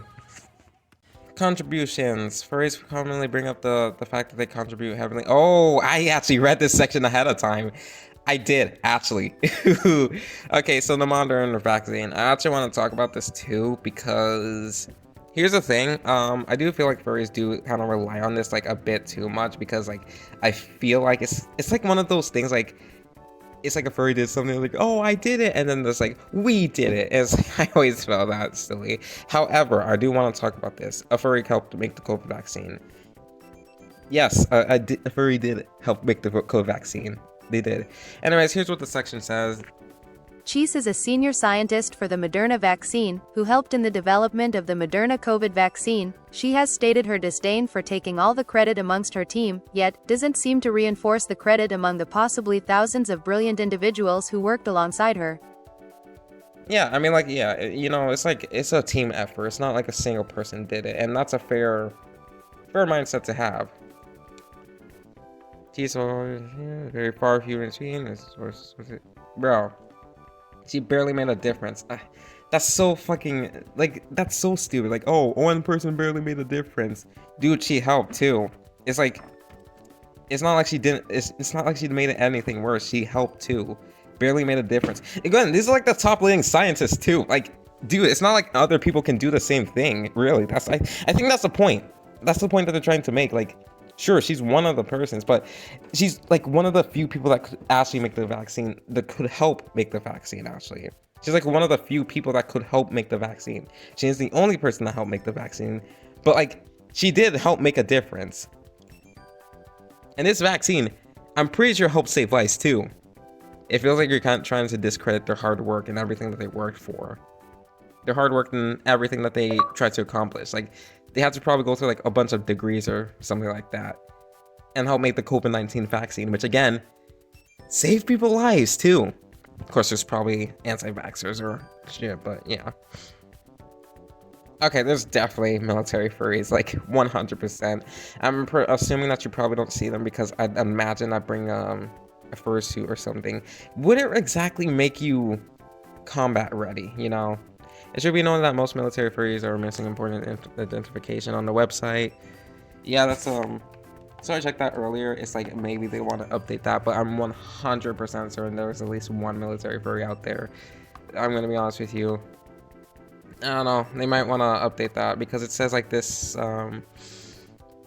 This article needs to be wikified. I'm assuming that's like needs to be cleaned up or updated. So. Yeah, they might want to work on that. That's a general criticism. But again, oh, actually, I think you know. I know who wrote this. I know who wrote this. I know who wrote this. I think I have an idea who wrote this. Stand by, soldier. Well, cowboy. My God. Like, God. Sorry, that interview had some funny parts. Like, it was mostly boring. That's why I had to play like Dragon Quest 3 while I was listening to it. But that interview had some funny parts. Alright, donations. Oh, I don't even need to read this one. You know why? Because like looking at the bottom of it, you know that the math is wrong. Just look at the last expert, really. Calculating the difference of $977.83 per American compared to $2.51 per furry results in a statistic of every American donating 338 times more. I want you to read that slowly with me. Every American, according to this data, in 2020 donated nearly $1,000. In 2020, every American donated nearly $1,000, according to this furry doc, Anti-Furry doc. Yes. You know, when I was younger, I was still an American. I was like 14. I would love to have that sort of money. I'd spend it like recklessly. Or babies, because they're technically Americans too. Yeah. You know, I'm gonna be honest with you. I'd be surprised if any Anti-Furry donated like $100, let alone 900. Just generally any person, any regular person. Like, ask your mom in like 2020. Ask your mom and say like, hey, in 2020, did you like donate did you donate this much money? Like, this is such a stupid point too, honestly, because did these guys ever consider the fact that there's billionaires, constant fundraisers too? Some people, believe it or not, some billionaires, from what I heard, actually donate to themselves to avoid, like, I think tax cuts or something. It's so misleading too, because, like, again, I'd genuinely be surprised if, like, they knew anybody that donated this much on, like, and they're close to them, because it's like per American, which includes babies, kids, toddlers, teenagers, hell, even adults. Like, dude. Okay, animal section. You know, I could honestly just skip over this because even they put a question mark. So, again, if you don't know what this is talking about, this is like otherkin theory and stuff like that, which is like lycanthropy, or whatever. It's like these aren't even connected to furries. Like, furries don't even associate with them. So, like, I could generally skip this. I could just skip this section. Really, it's not really that important. It's a waste of time. It's like, if any Syrians want to defend themselves, I guess they can look at it, but yeah, it's like, if you want to defend yourself, you go. I'm doing the furry thing. If anybody else wants to crack at this, the mic's hot. Question: why make fun of furries for doing the same thing that cosplayers are doing? Answer: furries and cosplayers are not the same. The Oxford definition for a cosplayer is the practice of dressing up as a character from a film, book, or video game. The definition of a furry is an enthusiast for animal characters with human characteristics, in particular, a person who dresses up in costume as such a character or uses one as an avatar online. As you can see, the only similarity is that they both dress up, and the main difference is that cosplayers dress up as people from films, books, etc., while furries dress up as animals. As you can see, ooh, you know what? This is actually right. For once, they actually got it right. For once, they actually got something right. Although technically, there's another definition for that. Although, fursuiters and cosplayers are the similar ones. You have to use the term fursuiters. That's the thing. I think I'm looking at Wikipedia, but like fursuiters are custom-made anthropomorphic animals, costumes worn by cosplayers. Cool. And are members of the furry fandom. Wow, they're literally the same thing. Wikipedia literally says it's the same thing, so you just bullshit your way through that. Wow. A furry who wears a fursuit is called a fursuiter. So yeah, technically the term is like fursuiter. You dumbass. You dumbasses. For science, oh, from 2008. I gotcha. So it's like over a decade ago. So that's like you know what, whatever. It's fine. Furries are smarter than ever. And also, who says this actually? I'm gonna be honest with you. I don't think I've heard anybody say this before. Like, I heard a lot of people say like, oh, furries are in the IT, or furries are like the future and shit. But I don't think anybody said that furries are smarter than anybody else. Necessarily. Okay, furries are the nicest community. Yeah, I don't really agree with this either. I'm not gonna say it's like the nicest community. It's like, no, I feel like the nicest communities are like surprisingly. I think the nicest community, as I'm aware of, is like the Kirby fandom. But I'm sure there's like some. I don't think I've ever heard of Kirby fandom drama actually. Yeah, I don't think I've ever heard of Kirby fandom drama before, like a mainstream one. I think that's the nicest community, really. But anyways, yeah, the first one, yeah, that's like a false statement. It's not like, I'm not gonna say like it's bad, the furry community is like, oh, it's terrible, they all hate each other. I'm not gonna say it's like the nicest one. Maybe you could say it's like accepting, but I'm sure there's like some, I don't know, again, I'm not like super familiar with the fandom. Oh yeah, one tip, I guess I probably should have said this at the beginning. I don't really like identify as a furry and shit like that. It's like not really a thing. I just like anthropomorphic animals. I can draw humans, but I just like them better. They have more designs, unique designs. That's just me thing. Anyways, Anti-Furries is, you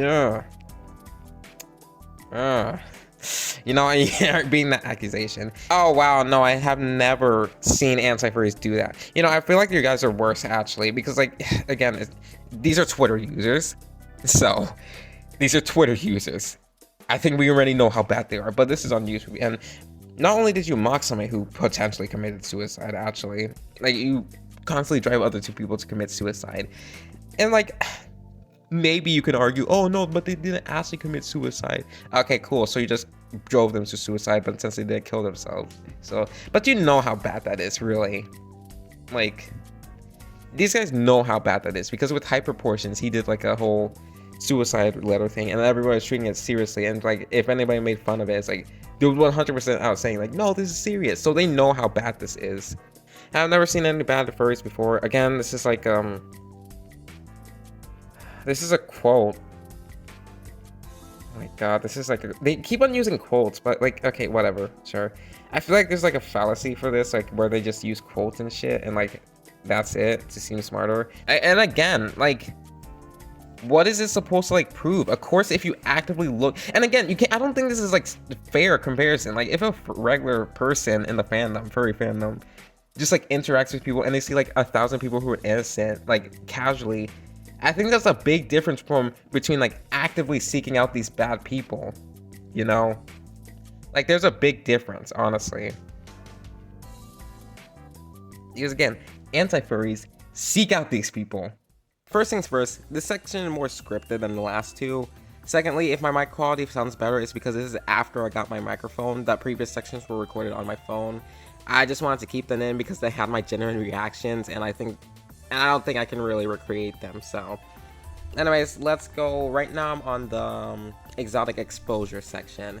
Okay, so here's the thing. So for the 331 out of 334 males showing some sexual motivation, yeah, I'm looking at the article. I don't want to go into the Springer article because I want to save that for the end, bro. This is such a good article, but I want to save it for the end. Anyways, so for that first claim, I'm reading right here that of the 211 participants who had indicated that the primary motivation for being furries was not sexual and who provided open-ended responses explaining their reason, 34 of those confirmed that it was primarily sexual, which is like 16.1%.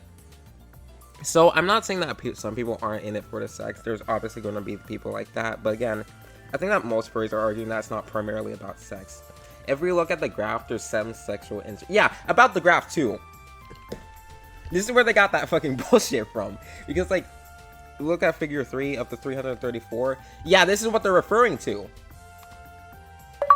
Dude! Oh my god! This is so annoying as shit! Okay, looking at figure, this is where they got the shit from. Figure 3. Distribution of participant scores on the composite variable on gender or sexual interest in being a third. Look at, this is what they're talking about. Because, like, it's such a technically true, but it's actual, my god.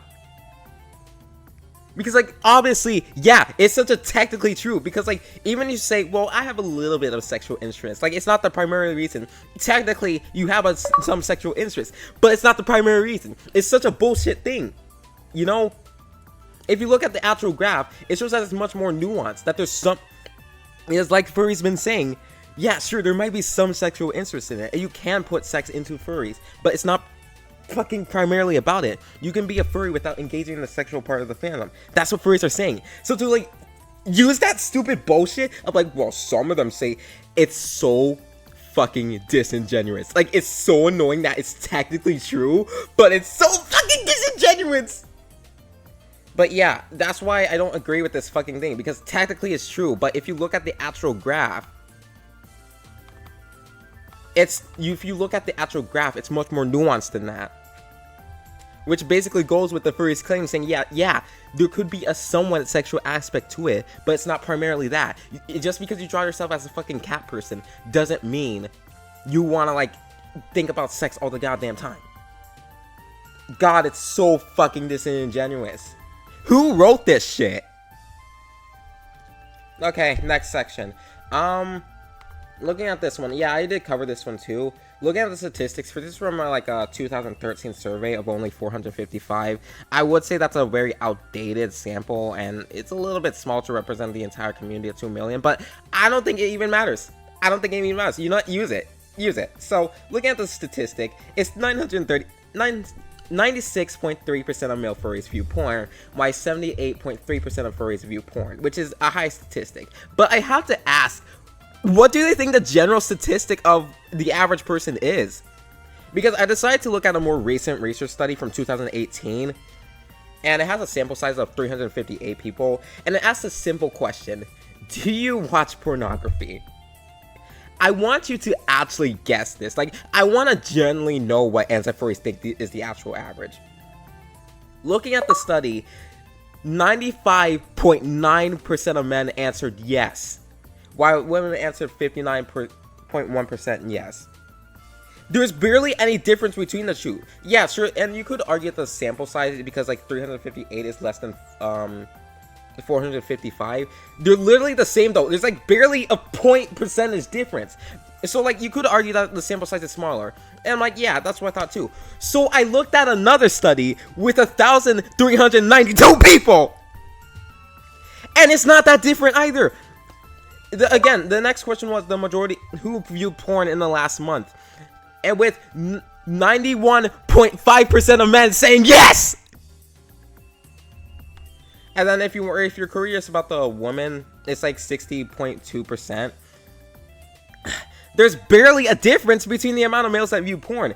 If you want to argue that all males are sexual because of this statistic, yeah, but by all means, go ahead. And before anybody asks you, like, what about women, you have to consider the fact that this data, the original 2013 survey was taken from a decade ago. So I'm not sure if this really represents the current, 2025. It's like over a decade ago. I don't think it can really be compared. But if we're going by this fucking logic, bro, there's no difference. Your entire point is like furries are more sexual than other people. They're just as sexual as other people. God, you're so annoying. Oh my god, this hurts my brain, bro. You guys are absolutely stupid. Anyways, and I didn't really write a script because most of these I want to give my intake on. So like I really think this is a little bit, I do agree with this to some extent, but they did it like in a terrible way, because like the way that they did it was like they did on Fur Affinity, they literally just put like, they tried to compare the amount of safe for work on Fur Affinity to the not safe for work. But like the way they did it is like so fucking stupid, because they literally just type in safe for work. Like nobody fucking does that. Like, yeah, sure. Like if I search up Pokemon or some shit, you're just gonna get Pokemon because it's already safe for work. You don't have to emphasize it's safe for work. I 100%, if I put SFW, I'm gonna get more suggested results. Nobody does that. It's so weird to compare that, because nobody unironically does that. What, are you gonna search up Halo guy safe for work, Halo guy safe for work whenever you're gonna search up in a search bar? No, you just put in Halo guy. That's so stupid. And then they put like Vor and Fur Affinity, which is like, I mean, like, I don't really like Vor, but I'm not sure what the point is. Yeah, I will say that Vor isn't safe for work. It's inherently a fetish. I do agree with that. It's inherently a fetish. I don't think Vor can be safe for work, really. It's inherently a fetish, you know?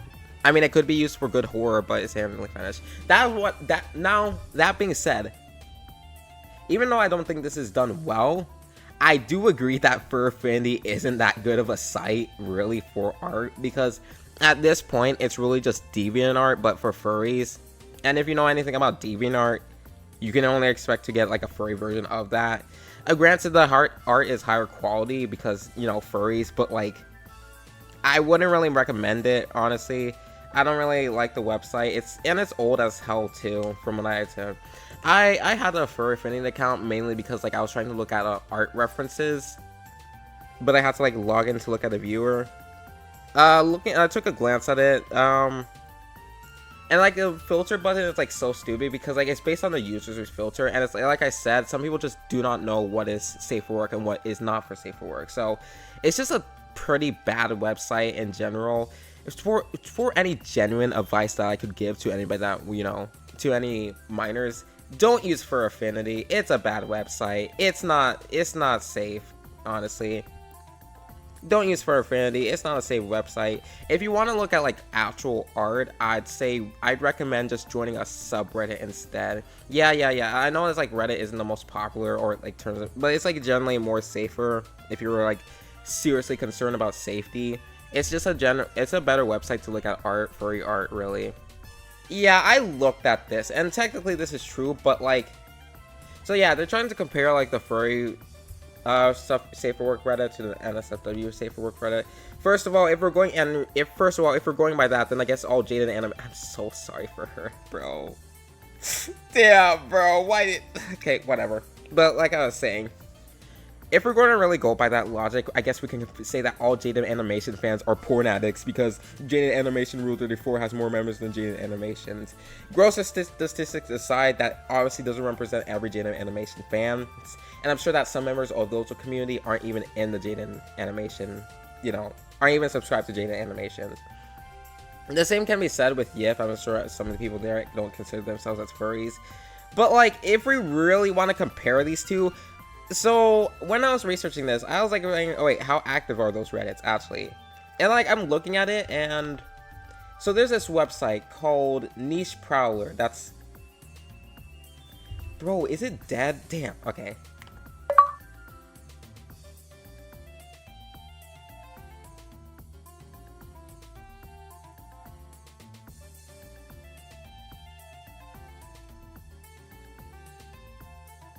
So for Discord, I will say that it's definitely... Okay, so like I said, they're right about the whole tags.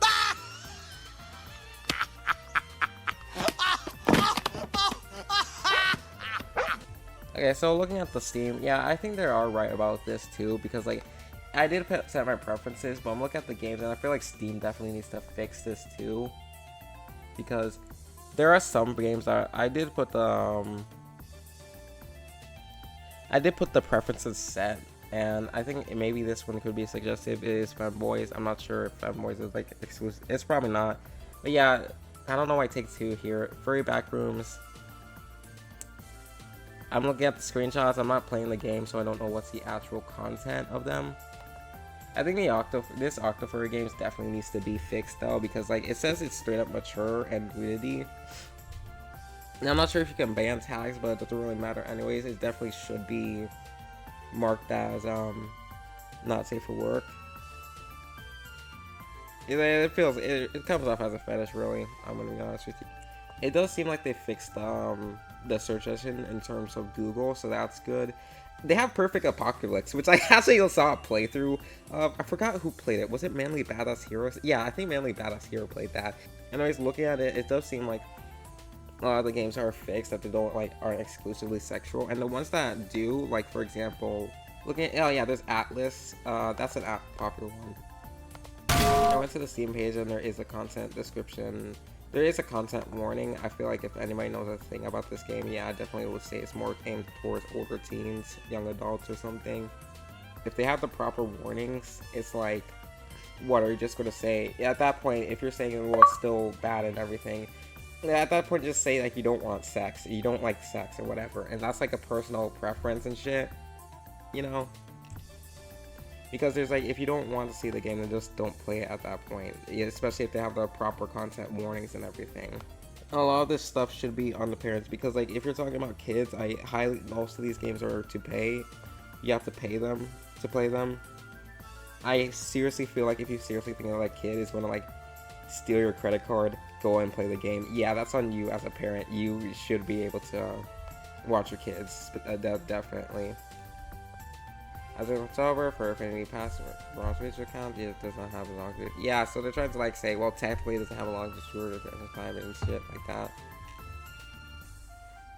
And again, I mean, like, again, people look at porn, as I already said, it's like, it's not exclusive. You're trying to portray this as furries are more inherently sexual than other people when they're just as sexual, frankly.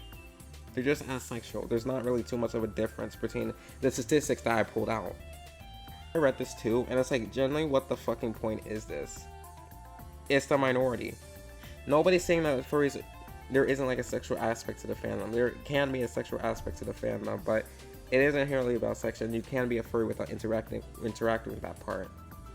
It's like, generally, what's your fucking point? And again, this is the minority too. Like, 10%, near 10%, again, it's a minority. And that's not the maximum. That's not assuming that, that's assuming that every furry, every person that liked it is a furry. Yeah, I do think this, I do agree with some of the parts on this content, but like at the end of the day, I really don't think it justifies, you know, harassing and doxing people over, especially.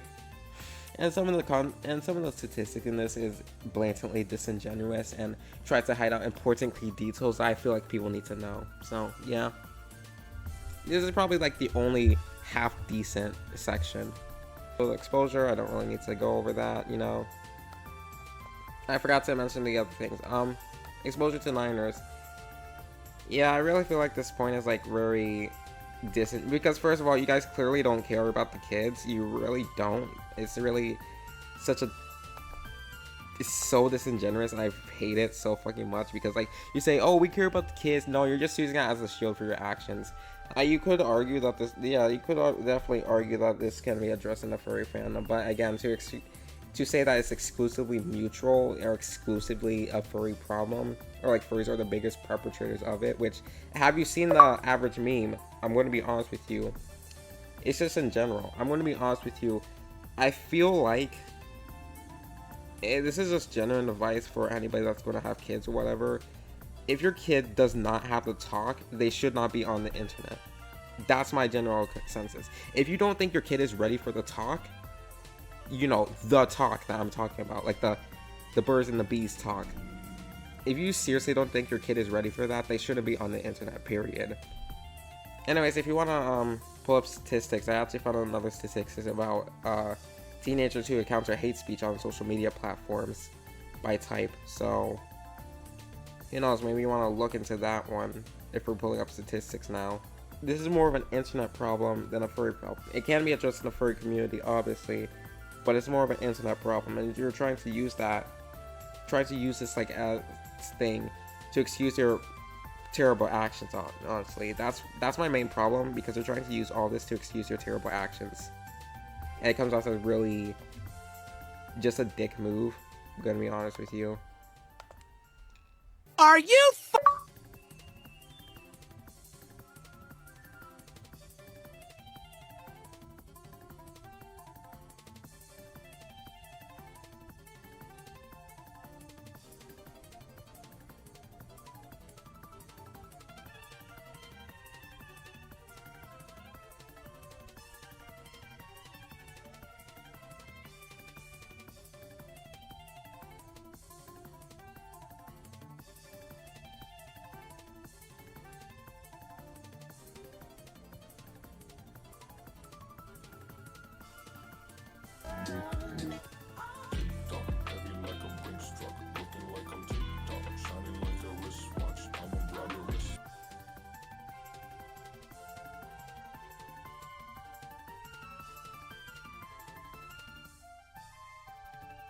Hot blonde, big tits, school girl, lipstick, virgin whore, innocent, the cheerleader who babysits. At home, I'm alone, stranger calls me on the phone. Let's go out, you cut the line, I'm the perfect sacrifice. Here's the twist, Mr. Cold, killer bitch, don't break out. I make you sick, and I'll rip you apart, and then you'll night. I don't play nice, you got me once, you kill me twice, and I'm a whole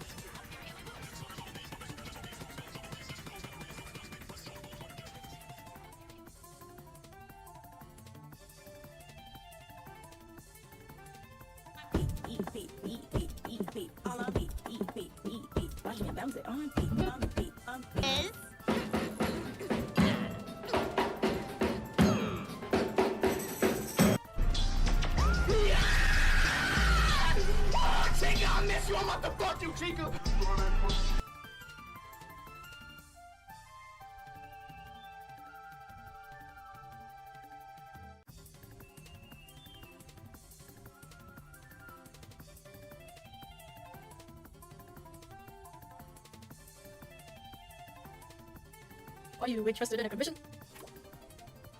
Oh yes, Winky Face. I'd like you to draw my character very big and having a with a Stick of the same bunny, time stick of the bunny, stick of the bunny, is stick of the bunny. while they're both eating ice cream. Okay, that'll be $50. Let's just get this over with.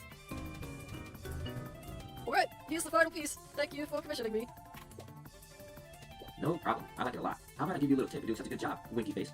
A tip? Whoa, I've never gotten a tip before. That's really cool. Maybe this wasn't such a bad idea. Oh no, that's not funny!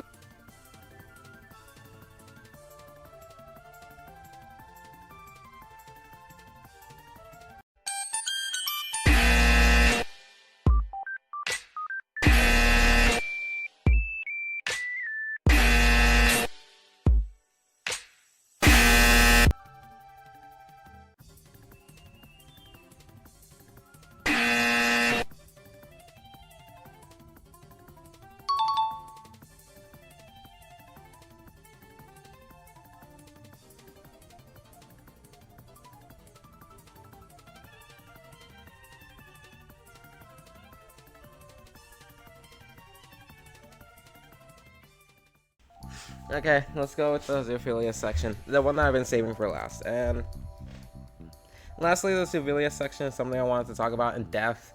Yeah, first thing first, you're going to notice in this section about the 46% statistic. That got my attention too, but I'm going to get to that soon enough. I downloaded the article, and I already briefly went over it in my previous section with the whole, the amount of furries looking at sexual content. But, we'll get to that, actually.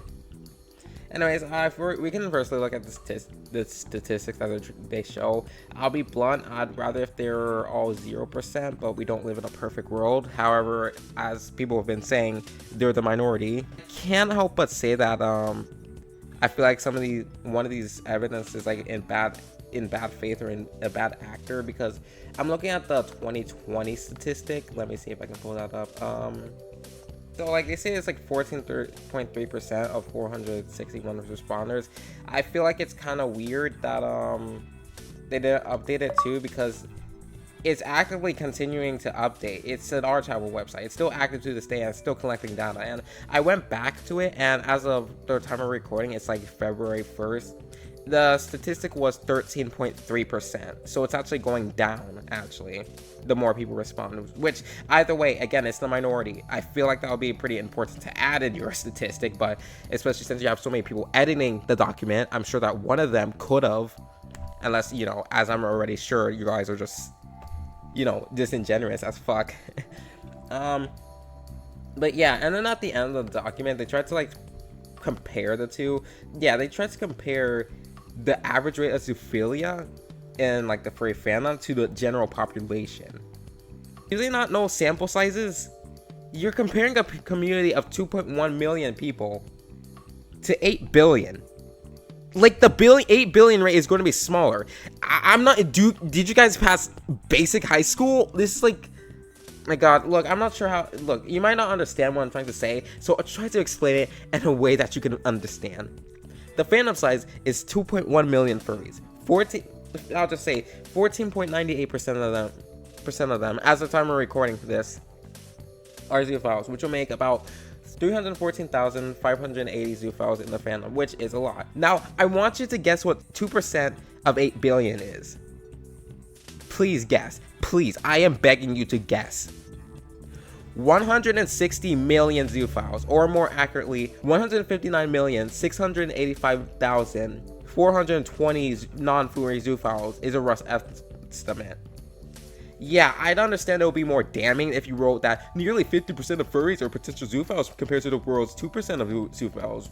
Yeah, you know, I can do that too. Furries make up, because like if I do the math right, furries make up about 0.2% of the world's zoophiles. See, I can skew my words too to get the narrative that I want. Either way, I'd rather if the rate was 0, but like, the next is illegality, is a bestiality, which is like, yeah, it's pretty standard. It's illegal. Don't do that. Last section is zoophile incidents. I'm pretty sure I said this at the beginning, but I'll say it again. I don't think furries support this guy. If Zurier than thou, yeah, people don't like them. Hypnotis Sappho, yeah, people don't like them. Cord Kitty, yeah, people don't like them. Twitter zoophiles, yeah, people don't like them. But back to what I said. The majority of furries don't support these people. In fact, I mean, like, yeah, I could just easily pull out any demographic and said, look, this person from X did Y, and then like I can pretend that everybody in the community is like that. It's pretty easy. I'm pretty sure my entire video was like that, which you can use my video as an example. I guess people in the Anti-Furry community are racist, which yeah, but you get my point. It's stupid. That's a very stupid assumption. Obviously, not every anti-furry is racist or Nazi supporter or whatever. That's stupid. Anyways, let's get back to like the 47% shown attractions to animals. If you remember my the porn section, it's kind of like it looks damning at first, but when you look at the graph, it's much more nuanced. So, like I said, I downloaded the report to see if that statistic was true, because I thought it was weird since everything before that showed that we're more so in the minority with like the lower ends. So I looked at the report, and thankfully they had a graph that actually showed it, and looking at the graph, yeah, it shows. I mean, it's another case of technically it's true, but if you look at the graph, it paints a different picture, because like it's such low that even your own report says that the average intensity is low. In the other report, they added like a lot of other things too. Again, this is like from examples. I have like 200, so take it with a grain of salt. But the average sexual interest in fursuiting is average at a low intensity, which isn't surprising if you're not a fucking dumbass. Or the general sexual interest, as I've been saying, the fandom isn't inherently about sex. Sure, you can add some sexual aspects to it, but it's not inherently about it. People don't only join the fandom for sex. There's other reasons as to, well, maybe they like anthropomorphic characters, maybe they like the community, maybe a friend introduced them to one, or for whatever aspect. It's so stupid. And it's like you can say, well, and I swear to God, there's going to be, I can 100% guarantee you that some stupid ass anti-furry is going to be like, ooh, they'll take one thing that I say out of context and then put a stupid funk meme over it saying, but look at all these other examples. Look at all these other examples of the opposite. I can literally do the fucking same thing. I can put examples of people doing the opposite. One person does a good thing, another person does a bad thing. Individuals aren't representative of the entire community, whether or not good or bad. And it's super insane too, because he's tried to pull that shit, especially with the whole the whole COVID vaccine too. I'm not trying to say that the furry that made the COVID vaccine was a sole lone person. It was a joint effort. But then you tried to discredit that, saying like, oh, she was just 1 in a million. Wow, I'm really fucking happy that you choose to ignore the minority doing something now. You only choose to acknowledge the minority when they do something bad. Great fucking job, bro. And if you're wondering why I'm spending so much time on arguing on this point, it's not because I'm a secret gooner with I'm not a secret gooner with like a porn stuff and shit. It's because anti-furries are using this to justify their actions and escape accountability by cherry picking data. Something that the report literally predicted years ago. I'm gonna let it play out. Our study characterized the sexual orientation, sexual motivation, and sexual interests of male furries, but it was largely exploratory and had important limitations. Future research on the sexuality of furries may benefit from more careful assessment of possible alternative motivations for being furries and possible alternative explanations for sexual motivation. If future research converges with our findings regarding sexual motivation by an ETII, it would be important to examine how ETIIs like autoanthropomorphizophilia develop in furries.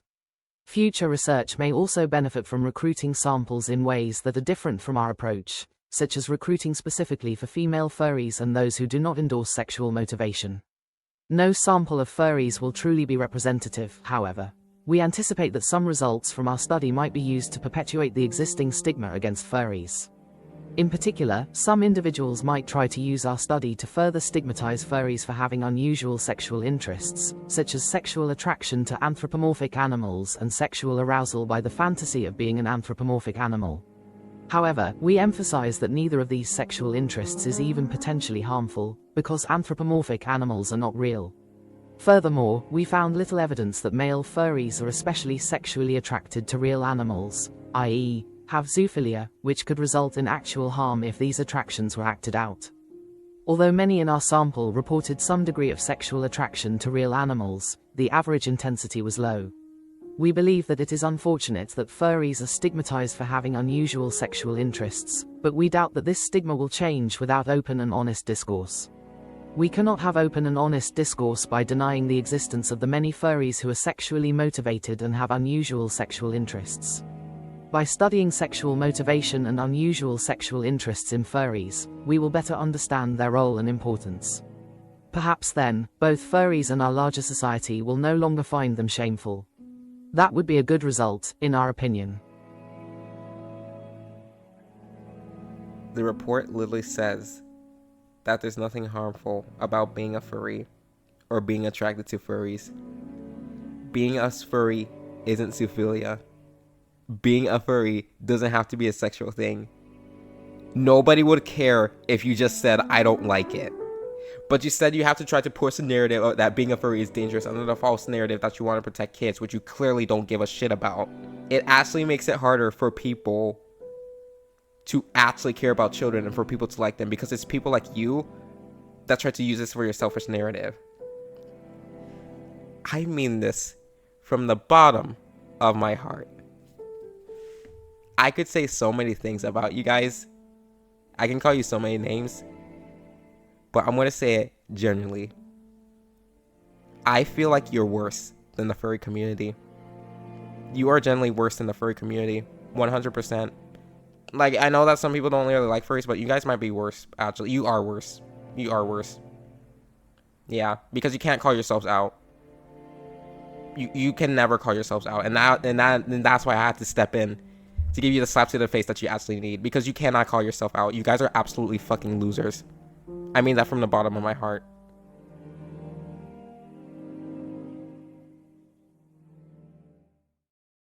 I suppose that was everything I don't really like about anti-furries. With that said, I'm starting to notice a pattern that a lot of people who keep on ranting and raving about how much they don't like furries and shit like that tend to use it as a way to excuse their own crappy behavior. Like, it's not even an anti-furry thing, but rather an internet thing that I noticed. Like, first, yeah, there's a major clue with this whole shtick without, like, I hate furries and furries are so weird, and then, yeah, even aside from the grooming, I'm not gonna, like, even aside from, like, the grooming, if you don't know, he, like, groomed several children way younger than him. He was just kind of just a dick sometimes. Sometimes he just harassed people for, like, just being cringe, you know? There was like that, I spent 200 days as a furry video from Anthony Poe. I don't have anything against the guy specifically, but like, for a recap, he basically pretended to be a furry for the sole purpose of recording a private room party and then posted it on the internet without the people he recorded's consent. You know? Yeah, there's some, and not only that, but there's like some other channels that straight up lie about furries too. Like there's this Skeeter Jeans video, a pred gets busted at a furry con. Except it wasn't a furry con. It was an anime convention called YumiCon. Hell, in the video, there isn't even a fursuit in sight. Like, I would assume that the people making the video would be well aware of that, but, you know, you gotta get those views somehow. Again, this video isn't to say that you don't have to like furries. Trust me, on a bad day, I might agree with you, but I personally don't trust anybody that makes it their entire personality hating on furries or trying to say like, oh, furries are like the devil spawn or whatever like that. Like, I just don't trust them, you know? You don't have to like furries, but I just generally don't trust people like that. Someone who constantly harass and bullies furries should really be a red flag for like other harmful ideologies, because at this point it's starting to be common that they're usually not the best of people and it could be a cover-up for more harmful beliefs. To any furries watching this, or better yet, anybody in an online community, whether it be for your favorite show, game, or hobby, you should seriously try to remember this: that your value isn't dependent based on the actions of others. Trust me when I say every community has that one guy or the incident that gets off bad press. I feel like if you yourself aren't doing anything that directly hurts others and you truly have no ill will towards people, then like, you're fine. You can do whatever makes you happy, as long as it's legal, of course. Like, I may not agree or see the appeal, but I'm not gonna attack you if you like what you're doing, you know? That is, you know, there's some exceptions, but like the general thing, yeah. Anyways, That isn't to say that problems in the community can't be addressed, but rather they should come from a place from genuine criticism and intent to make it better for others, not from bad actors that uses these problems as an excuse to act cruelly towards people. Anyways, you know, and this is like a final unscripted part. I honestly didn't expect to see this shit like so much in the anti-furry community. It's kind of disappointing that literally nobody else decided to cover the anti-furry community like ever. Like, it's fucking crazy, bro. Anyways, you know, this was Butter, a totally bad guy, and I'll see you later, I guess.